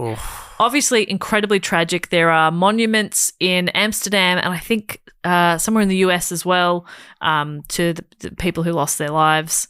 And as we mentioned, it had a huge impact on the way that that pilots and cockpits talk to each other, talk to air traffic control. It meant stronger regulations on things to prevent further disasters like this. Yeah, right. But just the amount of things that if that had gone differently, it would be fine. And like if Pan Am had managed to turn off, still the pilot of KLM took off too early, but near miss. And maybe you'd learned some lesson, but probably not globally. Yes. Yeah, really interesting that it needs to be a disaster for those changes to happen. And maybe, if it was averted, this crisis probably would have happened. Like, eventually the Swiss cheese thing's going to happen. Yeah. And we'd have air traffic control talking to pilots like, yeah, okie dokie, roger dodger, you going there? Yeah, all right. Yeah, right. Ripper dipper. Sorry, what was that? Don't worry about it. They said go. Yeah, they said she'll be right. Dave, I was just wondering, do you think this would be a tasteful time to plug our specials? Because I talk about a bit of a much lower key plane disaster in mine. And I talk about a friend being there with me to witness it. I don't name you, but you were the friend. Yes, and, I was there with you and let's just say our friend Chris. That's right. And man. that was a real kid named That Chris. was a real kid. Both of our specials have been out for probably, about a month now, I think, up on the Humdinger channel. Mine's called Best Man. Yours is called Even Hotter in Real Life. I did a really fresh new thing in comedy and did a plane-related anecdote. Whoa. Did you do that in yours, or is that you didn't realize that was possible yet when you wrote your show? Yeah, I don't think it was possible when I wrote my show, Yeah. which is about 5 minutes after you. So, Yeah. or before you, I should say. Sorry. No, I don't think I've got any plane material in there. I think you've got some a great flight-related anecdote about a seagull eating a zinger burger. That's right. That's good. That's good stuff. Good sizzle. That seagull- That's good sizzle. That seagull can fly. Do you think that's enough to make people stop what they're doing now and watch both of our shows back to But back? don't stop. Obviously, listen to everyone's favourite segment of the show first. Then watch them back to back. Leave a comment and just let us know what you thought. But you're getting a lot of great feedback. I think we're both really stoked with it. People are watching it and liking them. Yeah, they're closing also- in as the first specials to ever get 1 billion views on YouTube. Yeah, that's right. I think rounding up to the nearest billion. But the nice thing is that I'm breaking out of the bubble and getting negative comments as well. Oh. And that's when you've made it a bit. People saying, I got a comment on one of the clips recently that just said not funny. He said, "Thank you so much." I'm also I'll have a go at that, actually. I'm also breaking out of the bubble on TikTok. I recently got a video with 40 likes and one comment that said about the aforementioned KFC seagull story, and all it said was, "This did not happen." And it was within 5 minutes, 2 minutes of it Well, going do you up. have anything to say to that person to rebut? No, fuck you. Correct. I got a comment on the special itself. Someone said, challenge for one single stand-up show to not do a pedophilia joke. And I replied, where's the pedophilia joke in this? I honestly can't remember. It's been a few months since I did the show.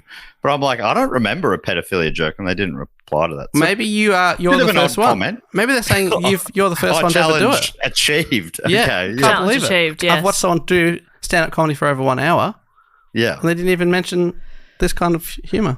Well, I'm getting lots of really good comments on Instagram. Getting some really good engagement over there. So, you could check out their stand-up specials and just I don't know, And your TikTok as well. comment something Man, on Instagram. You can post and people just go, I want to hear this, Bob. Yes. What have you got to say? I get upwards of 100 views. I'm smashing it out there. Well done. I dream of that. Yeah, that's the dream. Well, that was a gripping. Honestly, because I did know that this went badly. Yeah. Even though it was a disaster. Oh, I've heard man, of this I had... topic, and I know it because I have been on and this is not one of my favourite wiki pages. It's grim.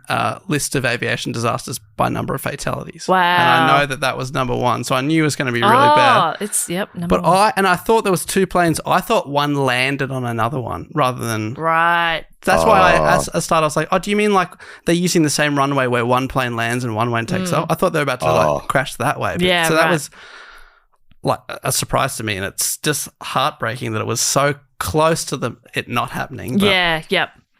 but And yeah. this counts, 'cause obviously 9/11 was more fatalities than it was flight related, but that doesn't count because, Oh, I guess I don't know. yeah, there'd be some. Not that it's the kind of competition you're trying to win or anything, but it's No. just I guess just because most of the people who died were not flying. Anyway, weird thing for me to bring up there, especially heading in to everyone's favourite section of the show. Wow, we made We'll it. probably lighten things up a little bit from here, Yeah. which I don't know if you could tell I was trying to do through the episode.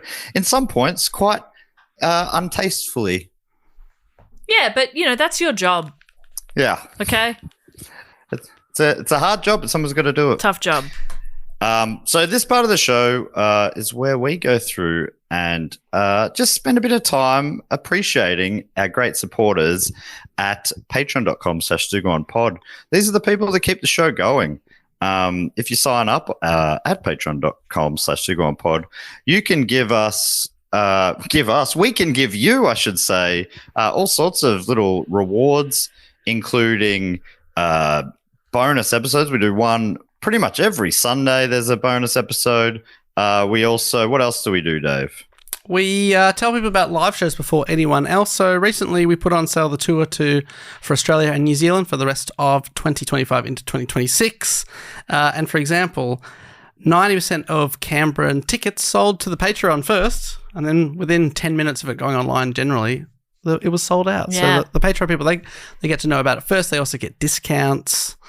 They get to be part of the Facebook group. If you mention that beautiful corner of the internet, you also get to vote on topics. For example, Jess said that this one was voted for. Yeah, absolutely. And it was, like I mentioned at the start, it's had disaster in the title, so it was a landslide. And it will be, we'll do this ongoing. We always tell, and that's the same with me and Dave's solo shows as well. Patrons hear about those first and get discount codes. We will eventually get to North America. It's now seeming more like Canada than the US. Yeah. I don't know if we would need to explain why, but at least in the next few years, it seems like internationals aren't super welcome in the old US of A. But once we get that organised, and it certainly is a long way from being organised, but when we do, the patrons will be the first to hear about it and the first to be able to buy tickets. So, sign up for all that sort of stuff. Also, the Facebook group, aka the nicest corner of the internet. And heaps of stuff. Too many things to mention. You get to vote on topics like this week's episode. Jess already said that, I reckon. And but the first thing we like to do in this section of the show is we do the Sydney Scheinberg level or above. The people involved there get to be involved in the, what is this section called? Fact, quote, or question. There it is. Thank you, Brain, for coming through. Thanks eventually. for catching up. And it actually has a jingle, I think, or something like this. Fact, quote, or question. Oh, he always remembers the ding. She always remembers the sing. And in this section, people in the Sydney Scheinberg level or above get to give us a fact, quote, or a question, or a brag or a suggestion, or really whatever they like. Looks like this week we've got 3 questions. First one comes from Nick Verderosa. They also get to give themselves a title. Nick's title is Confused Yankee of the Pod. And Nick's question is, one of my wife's best friends is a Melbourne native, although has lived in the States for a while. One night out, I slipped in Uluru, which I've heard you all say from time to time. That's not quite right. I reckon it's Uru, probably. Yeah. Uluru is like a big rock. A big rock in the center of Australia. Well, let's see where this goes. Maybe. Okay. Yeah, slipped in an One Uluru. night out, I slipped in an Uluru, which I've heard you say from time to time. She had no idea what I was saying. Is it actually an Australian term or something you say to make Americans look silly? That's brilliant. Darling, darling, darling. You've said the wrong thing. But also, hooroo, if that's what was what you were going for, like a goodbye, a salutation, is an old person thing. Like my dad says it, and that baffled some of my high school friends. They'd be like, I've never heard that before. My dad definitely has said it before Uru. too. Uru. All right, better keep moving. Uru. Uru. Yeah, Uru, I think you would know, but yeah, maybe not 100% of people would know. But yeah, definitely when you said the wrong thing, that would have confused her. I reckon. When you said Uluru, that would have been confusing, yes. Because that is also, a big monument. Yeah, it's a very like a sacred, sacred rock, big red rock, beautiful. It's one of the the 3 things that people from outside of Australia probably think of when they think of Australia. Yeah, Sydney Opera House, Sydney Harbour Bridge, Uluru. Dave. Now we know that Uru is like a pretty famous Aussie phrase because, as we discovered we did an episode of Do Go On, the quiz show live.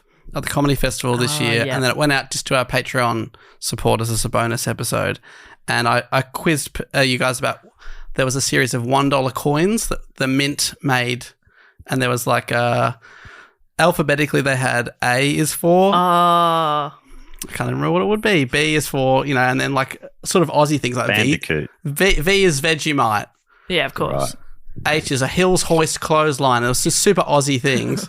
Matt's got Vegemite. Matt's got the Vegemite with him. He travels everywhere with that. And H, because they did this 3 times in 2019, 2021, and 2022. And by the 3rd time they did it, they ran out of stuff for H. And the H letter was hooroo. Hooroo. And there was a picture of someone waving on a coin. But should it have been Uluru? It should have been Uluru. Silent H. H is for Hoolaroo. Hula hoop. I can understand the confusion there because our accent is ridiculous, and both of those things sound the same. And we are sorry that happened to you, Nick. But try again. If you get another chance, try Uru. And also, it could just be that she's too young. Could be a lot of like cultural factors in the background there. Could have been in the US for a long time. If she does get Uru, then you can also try when she suggests something that you're keen on, you can say, "Oh, Ripper Dipper." Yep. You try that as well. Or if she says something in conversation that like sounds so unbelievable, like it's something, she's telling a story, and where you might say something like, "Oh my God, really?" What you should say is fair dinkum, and watch her little Australian heart explode. Fair dinkum. I've said fair dinkum once in my life, and I said it, and my brother and I looked at each other like, "What the fuck was that?" He can't say that. You can't say fair dinkum. I think I say fair dinkum sometimes, do I? Yeah, absolutely you do. You're my brother. Fair dinkum. It's a Ridgy Didge, is that? That's another one. Absolutely Ridgy Didge, mate. Yeah, that's old. That's old as well. Anyway, thanks, Nick, for that question. Let us know how you go with your second attempt. And feel free to chuck in some of those things as well. Also, just chucking a Yui. Yeah. Yeah, because over there they say, I think we've talked about this before, and they say bang a Yui or something. No. Yeah, they've got it's something they like say that. Yui? Yeah. They say Yui, yeah. Remember with Yui, or maybe that's the UK, we've had it before, people commented saying, no, we say Yui as well. Right, but we chuck a Yui. Yeah, they don't to chuck complete them. a U-turn, you chuck a Yui. Yeet a Yui. Yeah, they'd probably yeet a Yui. Thank you, Nick. Next one comes from Casey. Grumpy Elf Norris. Oh, my God. How well has Casey done here? Because squeezed in a nickname in their name, but also still got a title. Oh, that's good stuff. The Keeper of Unwritten Topics. Okay. That's a cool title. Also offering us a question, Casey writes, "Hey guys, long-time listener who was finally able to join this side of the party. After so many episodes, I'm curious, what is a topic that you've always wanted to cover but never been able to for one reason or another? Either not enough information or no support from the votes. Perhaps not sure how the listeners will react. I do have one. Oh, really? Have a look at the list. Yeah. Personally, I would love to hear you guys. And we always ask if the question askers can answer their own question if they can. Casey says, personally, I would love to hear you guys cover the Sun Gym Gang at some point. 3 meathead gym rats started a gang and extorted several businessmen in the mid-90s. A film was made about them that turned into a comic romp starring none other than Mark Wahlberg and Dwayne "The Rock" Johnson. Wow.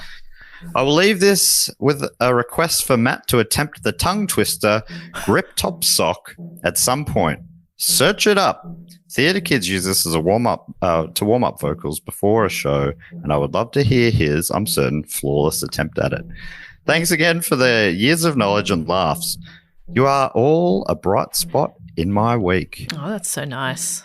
As you two sort of theatre kids or ex-theatre kids. How dare you? Once a theatre kid, always a theatre kid. That's right. We haven't left shit. What am I, a former Olympian? No, I'm an Olympian for life.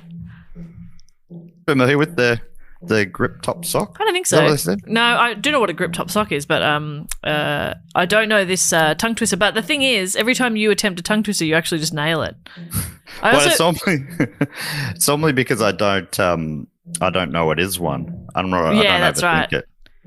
I also just want to acknowledge for the listeners, you might not be able to hear this, Matt, because you're joining us on Zoom and Zoom blocks it out, but there is a drum kit being played in the studio downstairs. Yes, they're filming a commercial, we believe, for a musical instrument company, and now they're showing off the drum kit. And they did ask us when we stopped for lunch today, they said, what would be like the convenient time for us to... They didn't want to disturb us too much. So I very much appreciate it. But we said 4 o'clock. It's 4:10. They're starting to drum. Fair enough. Hey, they're But allowed. if you can hear it and you keep turning down your car stereo, like, where's that noise coming from? Is it on the recording or is it not? It is. And I think we can all agree that whoever's drumming is a really good drummer. Absolutely. Some great fills down there. Some tight fills. Does it? Have they got the shags down there? The shags are downstairs, yes. Sorry, I didn't want to tell you, Matt, because I knew you'd be devastated that you're not here today. Bloody hell! Did you find the vocal warm up? Do you want me to try it? Go for it. All right. Give me the gift of a grip-top sock, a clip-drape, ship-shaped, tip-top sock. Not your spin-slick, slapstick, slip-slop stock, but a basic elastic grip-top sock. None of your fantastic slack swap slop from a slapdash flash cash haberdash shop. Not a knick-knack knit-knock knock-kneed knickerbocker sock with a mock-shot blob-modded trick-ticker top clock. Not a super sheet seersucker rucksack sock. Not a spot-speckled frog-freckled cheap chic sock. Off a hodgepodge moss-blotched scotch-blotch block. Nothing slipshod drip-drop flip-flop or glip-glop. Tip me to a tip-top grip-top sock. Yeah, I got through most of it, but probably not. This fucking guy often can't say his own name. And then you throw him a tongue twister and he just breezes through. Well done, sir. Very well done. Yeah, I imagine the theatre kids probably get through it with a bit more speed. There's a topic that I've put up for the vote a few times lately that I think would have won the vote back in the day, but has not done too well lately, and that is the Son of Sam murders in the US, in New York. I don't know about it, but I know the name, Son of Sam, I know the name. and I'm quite interested in that. And there's another one that never quite really gets many votes, but I'm definitely keen to do it sometime, about can't quite remember his name, but he's like thought to be the richest man of all time. It was this African king, basically. His name starts with M. I can't quite remember. Yeah, that vaguely rings a bell, maybe from seeing it in the hat. The one that I want to do, I have put it up for the vote once, and somebody said, I really wanted to do this story, but I'm just not sure there's enough info on it. And at the time, I was like, that's for me to decide. Just please vote for it. It's truck nuts. Two guys fighting over who actually invented testicles for cars. There's a really good Vice article on it, and I think perhaps that person might be correct in that there's not quite enough. I might try to do it as a bonus episode at some point. It is funny, yeah. It's like it's so funny. I'll figure it out if I put it up. I'll pad. Yeah, I'll make it a report because people said that about the Democracy Manifest guy. Yeah. And I mean that episode could have been a lot longer if I wanted it to be. Yeah. You got to trust us. You got to trust us. We're hate to toot our own horn, but we're pretty good at what we do. The African guy I was talking about, Mansa Musa, a 14th century ruler of the Mali Empire. Oh, no, maybe I don't think that's who I was widely thinking of. considered the richest person in history. That's awesome. Awesome. I want to hear about but it both just of never those gets topics. the... I kind of also want to do the Freedom House ambulance service. They were the first ever paramedics, and they were a group of black men in the 60s that were taught how to do CPR by the guy that invented CPR. Oh, my God. Really? The first ever? Because before that, like, ambulances didn't exist. Ah, that's so funny, of course. Crazy. Yeah, it's like, wait, I wouldn't have been surprised if you told me ambulances, was a Roman thing. They normally get around on foot carrying a stretcher or something, but it's like, no, they're really new. Yeah. That's wild. Wild. Thank you so much, Casey. Dave, did you have one? Yeah, mine, there's two. One is maybe more of a bonus one, but I'm like too scared to watch it again. It's the episode of the air crash investigations that has stayed with me the longest.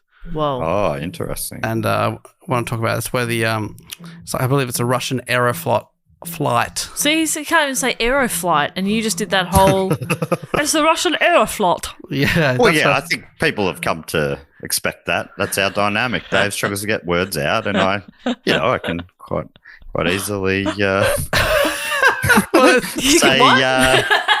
what are those things? Yeah, I can. The sounds out of your mouth sounds. face hole. Yeah. There's actually 2 flights that I'd like to talk about, but one that stayed with me is where the pilot lets his son have a go. Oh, fuck. Yeah.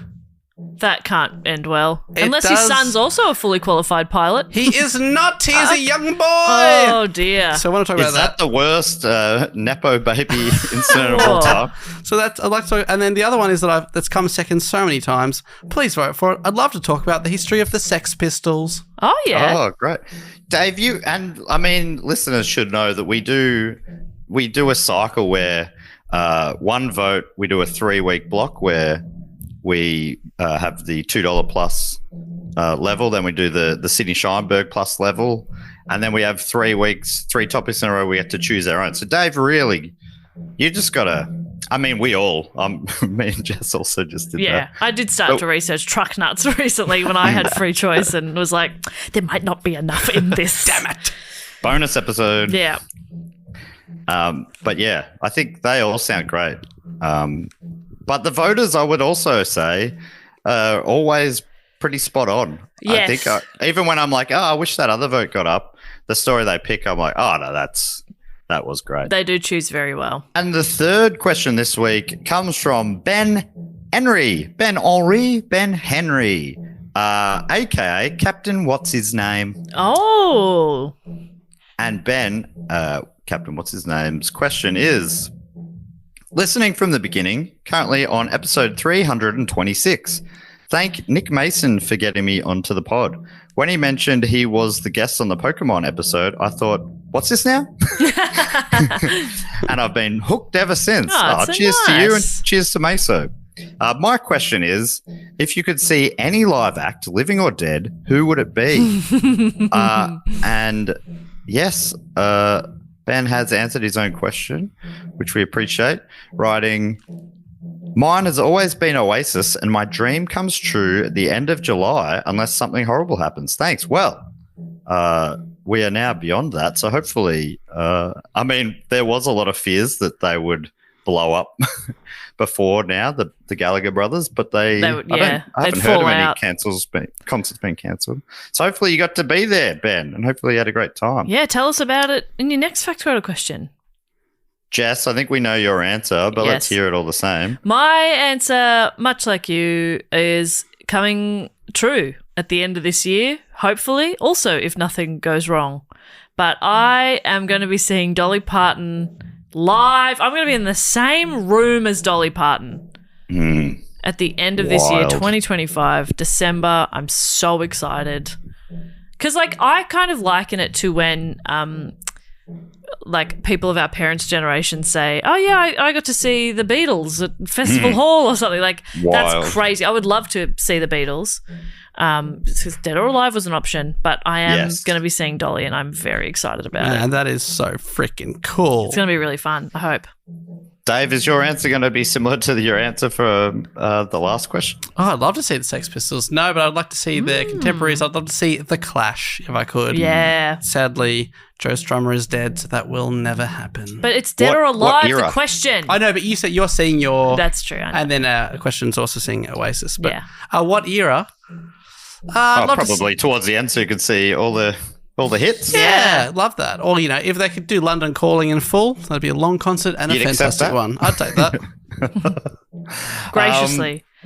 I think a lot of I traditionally have said my 3 favorite bands are Tism, the Beatles, and Pantera, and I've seen Tism and Pantera play live. Never the Beatles. I have seen Paul McCartney, which was so great. He played a lot of classic Beatles songs. But the Beatles. Yeah. The only problem is I would have loved to have seen they didn't really tour during the back half of their career, but maybe that rooftop concert. Yeah, that'd be pretty cool. Oh, that'd be pretty awesome. Sick. Mozart's another sort of maybe slightly left field one would be pretty sick. So just seeing it's Schumann, he's one of the guys that really just hammers the piano. See one of those ones? Just watch him go solo. Yeah. Cool. Yeah, that could be fun. But yeah, then the question would be, are we bringing him here or am I going back there? Yeah, you're thinking too much of the logistics, I think. But yeah, great question. I do like those dream scenarios. If I put too much pressure on myself, I'm going to think later, I should have said. Yeah. But great question. Thanks so much, Ben, and welcome aboard. So cool that you got here via the great man, Nick Mason. Love you, Sort of the Maso. Mozart of our generation I'd love to in a see lot of ways. Nick Mason live in concert. Poor, what a Yes. gift that would be. See him just with 50 instruments around him, you just pick them up one by one, have a go. I reckon he'd be Yeah. surprisingly good. Yep.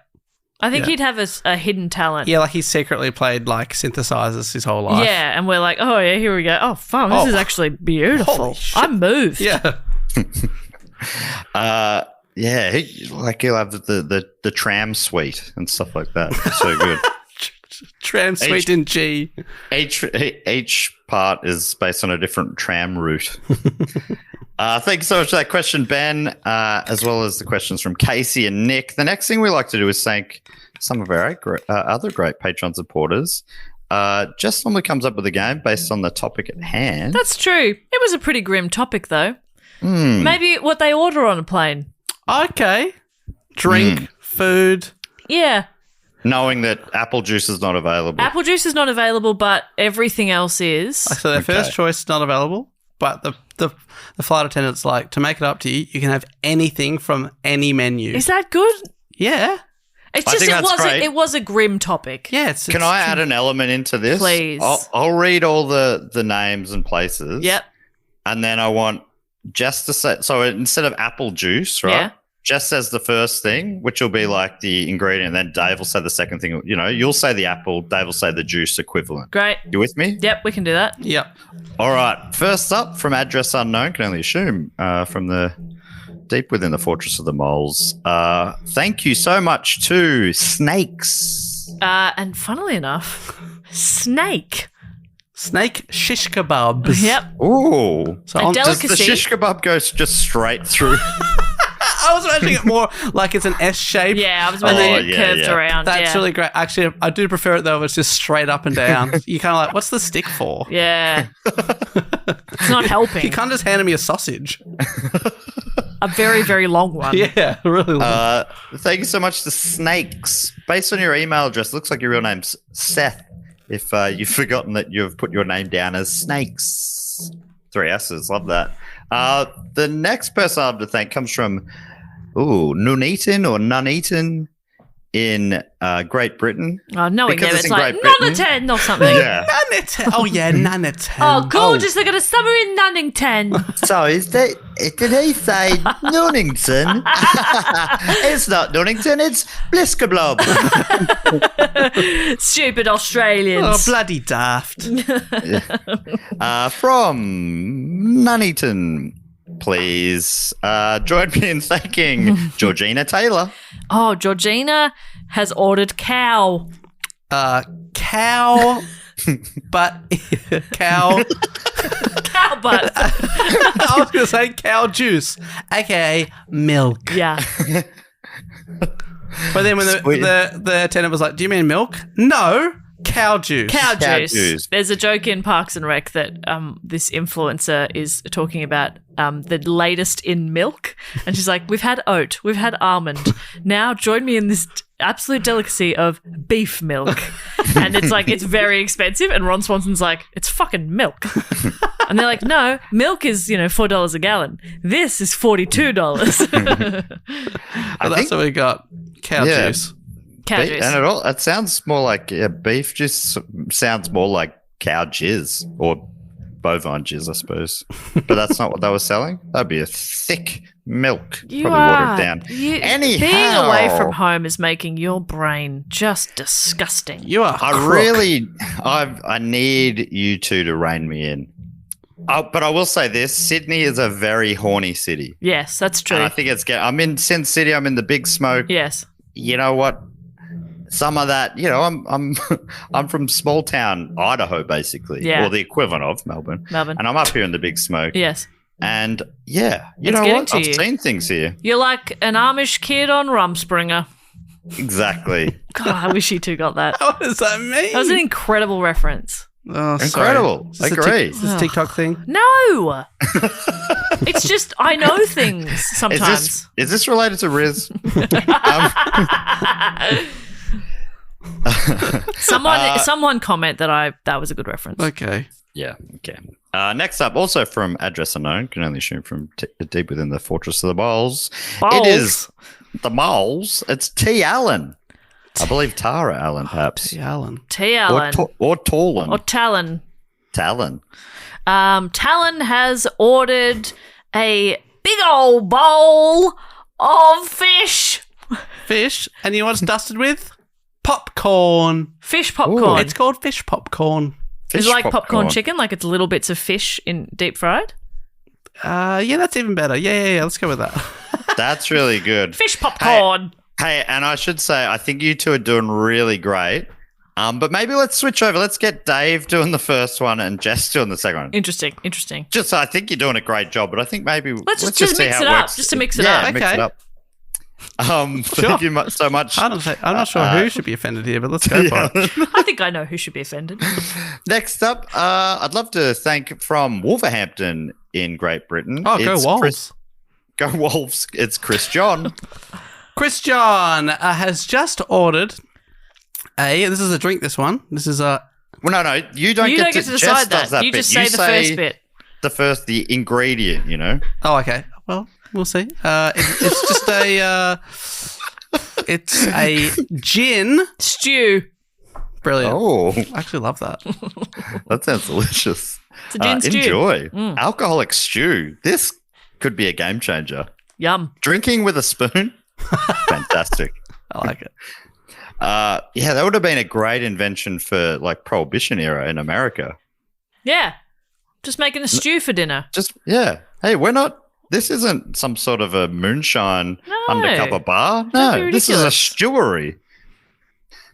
stewery. Thank you so much, Chris. Next one to thank from Bradford, also in Great Britain. It's Hannah J. Hannah J has just ordered from the secret menu, and it is a hamburger. Parmigiana. Wow. Ooh. You're combining two things. That's the best secret menu thing to do. Yeah. Hamburger That's parmesan. really interesting. So is the melted cheese and sauce on top of the bun? Yeah. Or is it just the patty, but the bun's there? The entire burger Yeah. is flattened and Yep. then cheese and sauce on top. Oh, and then you eat it with a knife and fork. So Yeah. that sounds really And good. it comes with chips and salad. Sign me up. I was thinking of Palmer's before because there was a place in this called like San Palma or something. Wasn't there? No. No, there was a place called Los Palma. Yeah, Los Palmas, I think. Yeah. Yeah. Yes. Yeah. Yep. You'll accept that, and I appreciate it.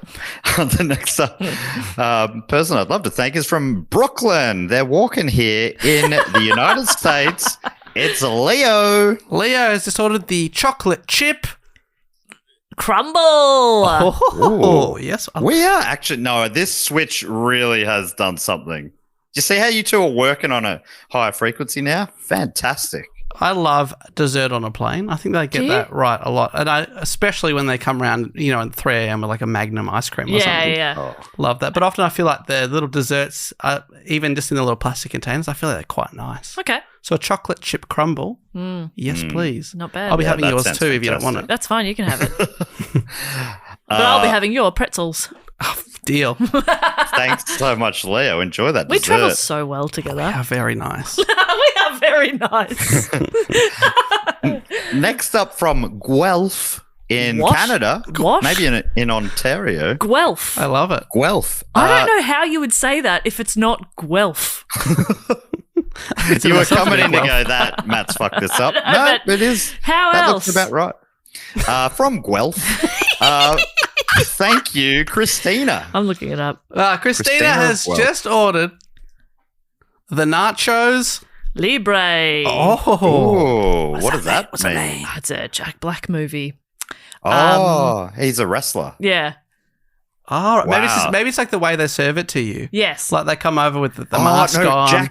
Jack cheese and black beans. Oh, God, that's good. I think this could really work. Yeah. This could be another. You guys are on fire. We are very good.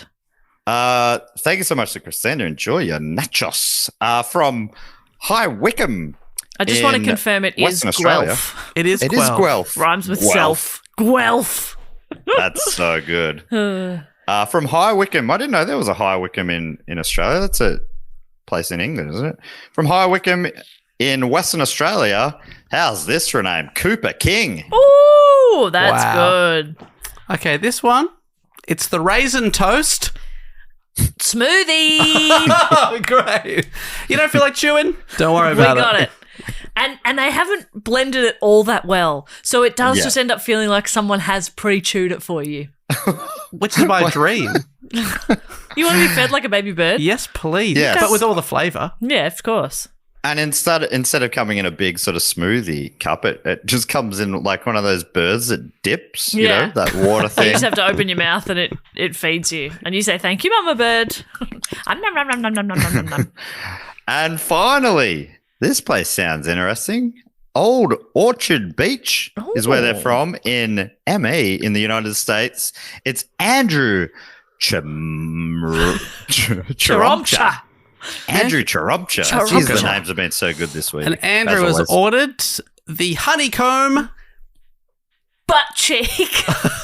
Oh. Okay, I lost it. Honeycomb. Honeycomb. What about like, so just like a honeycomb sandwich or Sandwich. A honeycomb sandwich. something? Is So that better the or worse than bread- butt cheek? Better or worse? Well, I was picturing, you know, like the butt cheek being like a rump steak. but Yes, it's the like a honeycomb dessert. rump. The honeycomb Yeah. rump. My mind went to the butt cheek. It's like they've got like a banana loaf or something. They've cut off the butt, the end on either Oh. end. So and neither then of you thought of butts. Classic. We were trying to make it edible. I love the butts of bread. Yeah, it's the butts There of it- bread. I always get the Butts of Dave. butts. banana bread around honeycomb. Yeah, Dave, nice. come on, mate. You know 50% of our audience eat ass. And the Come other on, 50% Should. get their ass eaten. Yeah. It's a perfect relationship. It's beautiful. Yeah. Somebody eats Symbiosis. ass. Yeah, That's it's That's right. nice. One person signs up to the Patreon, another signs up. We go, hey. And they go, don't worry. I'm in column A, and the second person, I'm in column B. It's Yeah, beautiful. perfect harmony. That's how our Patreon exists. So How nice. good does the town of Old Orchard Beach sound? Sounds something about it. idyllic. Yeah, it really does. Thank you so much to Andrew, Cooper, Christina, Leo, Hannah, Chris, Tara, Georgina, and Snakes. Yeah, Okay, Old so- Orchard Beach looks really nice, but let's not forget Guelph. Does Guelph look nice? Dave's just looking up, and so am I. Old Orchard Beach. I've just looked. The number one image that comes up is it's in Maine. There's a beautiful pier Yeah. with some, what looks like some shops. Jeez, that's not too far away from creamy territory. Well, I mean, Dave. you could have that the right? best weekend of your life.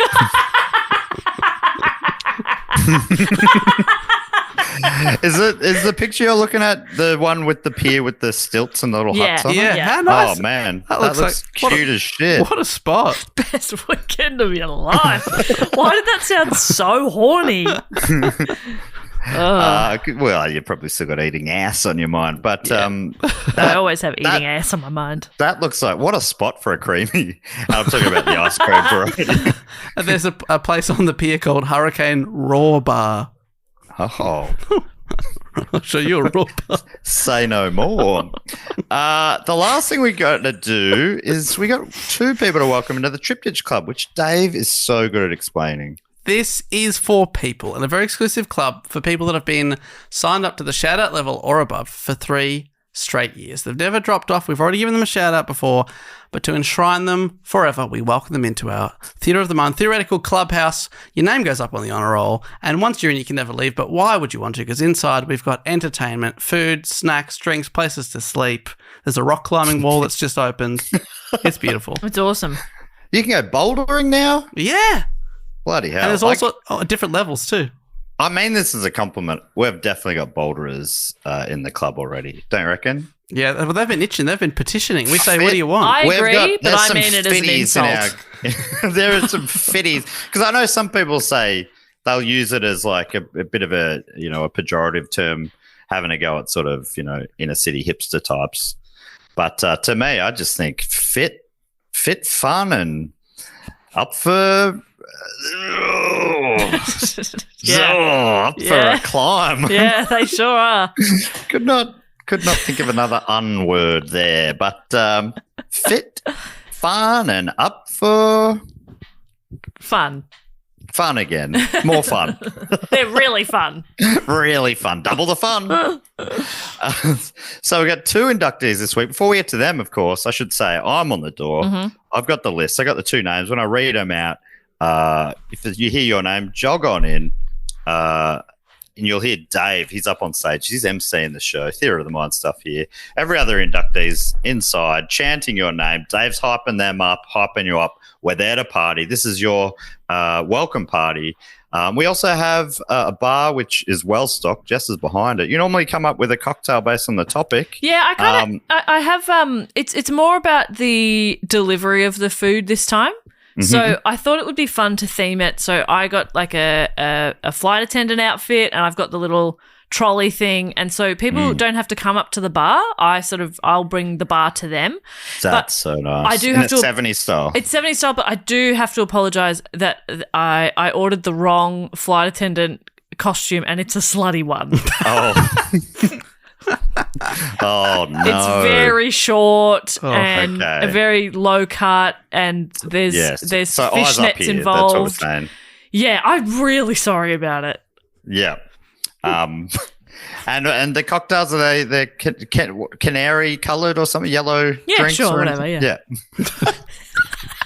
And Dave normally books a band You never. for the after party. Yeah, whatever. I don't care. Sure. You're never going to believe who I booked. Who I booked. What'd you get? I couldn't believe when you said that this episode was technically taking place in Spain, because we've just got Spain's biggest singer of all time, Julio Iglesias is here. What? Wow. Take it away, Julio. His son never overtook him. Is that true? Well, actually, Gee, I think he's. I tell you what, Julio could be my hero, baby, and I'm really looking forward to that. Julio, the great man. Wow, or unless has he been cancelled? He's the most commercially successful Spanish singer in the world, and one of the top record sellers in history, having sold more than 300 million records worldwide. Whoa, Julio! Huge. How about that? Wow. Congratulations to him. Just double checking his Wikipedia page to see if there is a controversy section. I'm really embarrassed. Julio Iglesias is going to see me in this really slutty costume. Sorry. He's used to it. Oh. No controversy section. I think he's in the clear. Phew. So 2 names to read out. So when you hear your name, come on in, grab yourselves a canary or whatever coloured cocktail from Jess in her. But remember, her eyes are up here. Yeah. And have a sip and get ready for the croony stylings of the great man Julio Iglesias, another one of the great all-time names. All right, are you ready? Dave, are you ready? I am ready. You're going to hype him up with some, slightly weak wordplay. Jess will also hype Dave up because in this bit of the show, we pretend that Dave has low self-esteem. Yeah. Well, nothing. But given how I'm dressed, weak. I don't feel comfortable doing my customary hand on Dave's ass. No. Okay, and I certainly will not be putting my hand on your ass. It's even though it would be easier been than ever. more accessible. No, I thank you. cannot stress enough how short this is. It's basically a t-shirt. My It's a eyes. belt. My eyes are remaining up here. Yeah. First up, Can I borrow a jumper or something? Please Yeah, put I think I look ridiculous. let's get some merch for Jess to put on. Oh, I'll go put on a tote bag. Okay. Jess, you're wearing that as a hat. That doesn't help. First up from Tacoma in Washington in the United States, welcome to the club, Isaac Heriges. Do you want to? How would you say that, Jess? Is that? I would say Heriges as well. Heriges.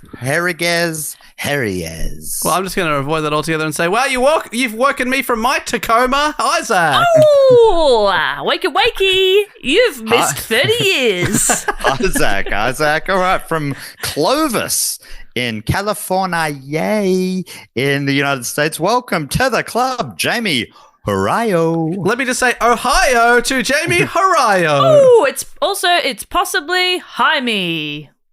Oh, wow. Oh, the first name. Yes. I'm like, you got Jaime out How? of Horayo? Okay. Welcome to the club, Jaime or Jamie.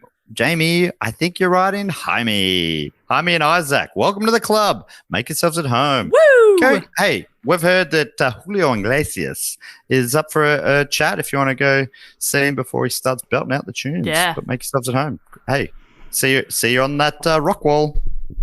Now, Jess, do we have to tell anyone anything at all before we need to go? Legally or otherwise? Legally, probably not. Are you a cop? They all signed NDAs, so it's fine.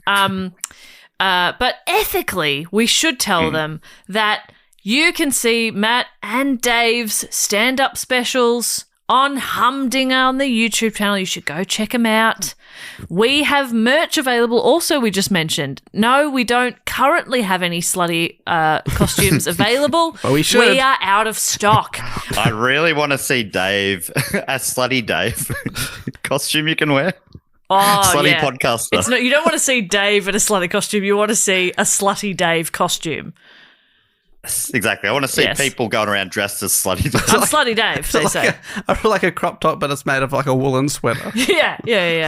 And the wig is like a silver coif Yeah. and a low-cut sweater, tight hot pants. And holding a stack of books. Yeah.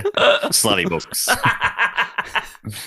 You know, where our Canberra show, which sold out ages ago, no big deal, not a brag, is on Halloween. It'll be released after, but I reckon I'm going to dress up, and I really think Dave, you should go A slutty Dave. either. Slutty Dave! I think Ned Flanders. A patron suggested you go as Ned Flanders. I go as groundskeeper Willie. Jess could go as Edna Krabappel or Seymour's mum or something. One of the other obscure-ish characters. Yeah. Hans Moleman. So I'm pretty pumped up for that. Anyway, Dave, do you want to boot this baby home? Well, the rest of the tour, we should say, is on sale now. We are coming around the country and for the first time in New Zealand to Auckland and Wellington. You can check out our website, dogoonpod.com, for all the ticket links. We'd love to see you there. We're heading to Hobart, Perth, Adelaide, Brisbane, Canberra, Sydney, Melbourne, Auckland and Wellington. Cannot wait! So and before excited. that, I'm going to be in the UK, first half of September, doing 6 states with shows in Scotland, England, and Wales for the first time. Very pumped. I think you might even be there now, perhaps. I'm there right now. Oh, very soon. Yeah, I you're think. about to touch down and set some new box office You're records. going to be there any day now. Tell you what, this is an episode I probably won't listen to on the flight. Good call. Well, just don't listen to it on the runway. And you know why I won't do that? Because I don't listen to any episodes. But still, this one in particular, I reckon might give a miss. Well, I don't need to listen to them. I'm inside of them. And I tell you what, I am really annoying to listen to. Hey, same. It's I hate it. I can't stand it. Everything I say, I wish I didn't. I probably listen back and I including go, these things. shut, she's so shrill. Shut Yeah. the woman up. And I listen, I'm like, say it, mate. What are you trying to say? Spit it out. Spit it out or shut up. Yeah. you'll be pleased to hear that I listen back and go, God, Dave, Nailed you've it. done it again. God, he's good. All right, we'll be back next week with another fantastic episode. But until then, I'll say thank you so much for listening and goodbye. Later. Bye.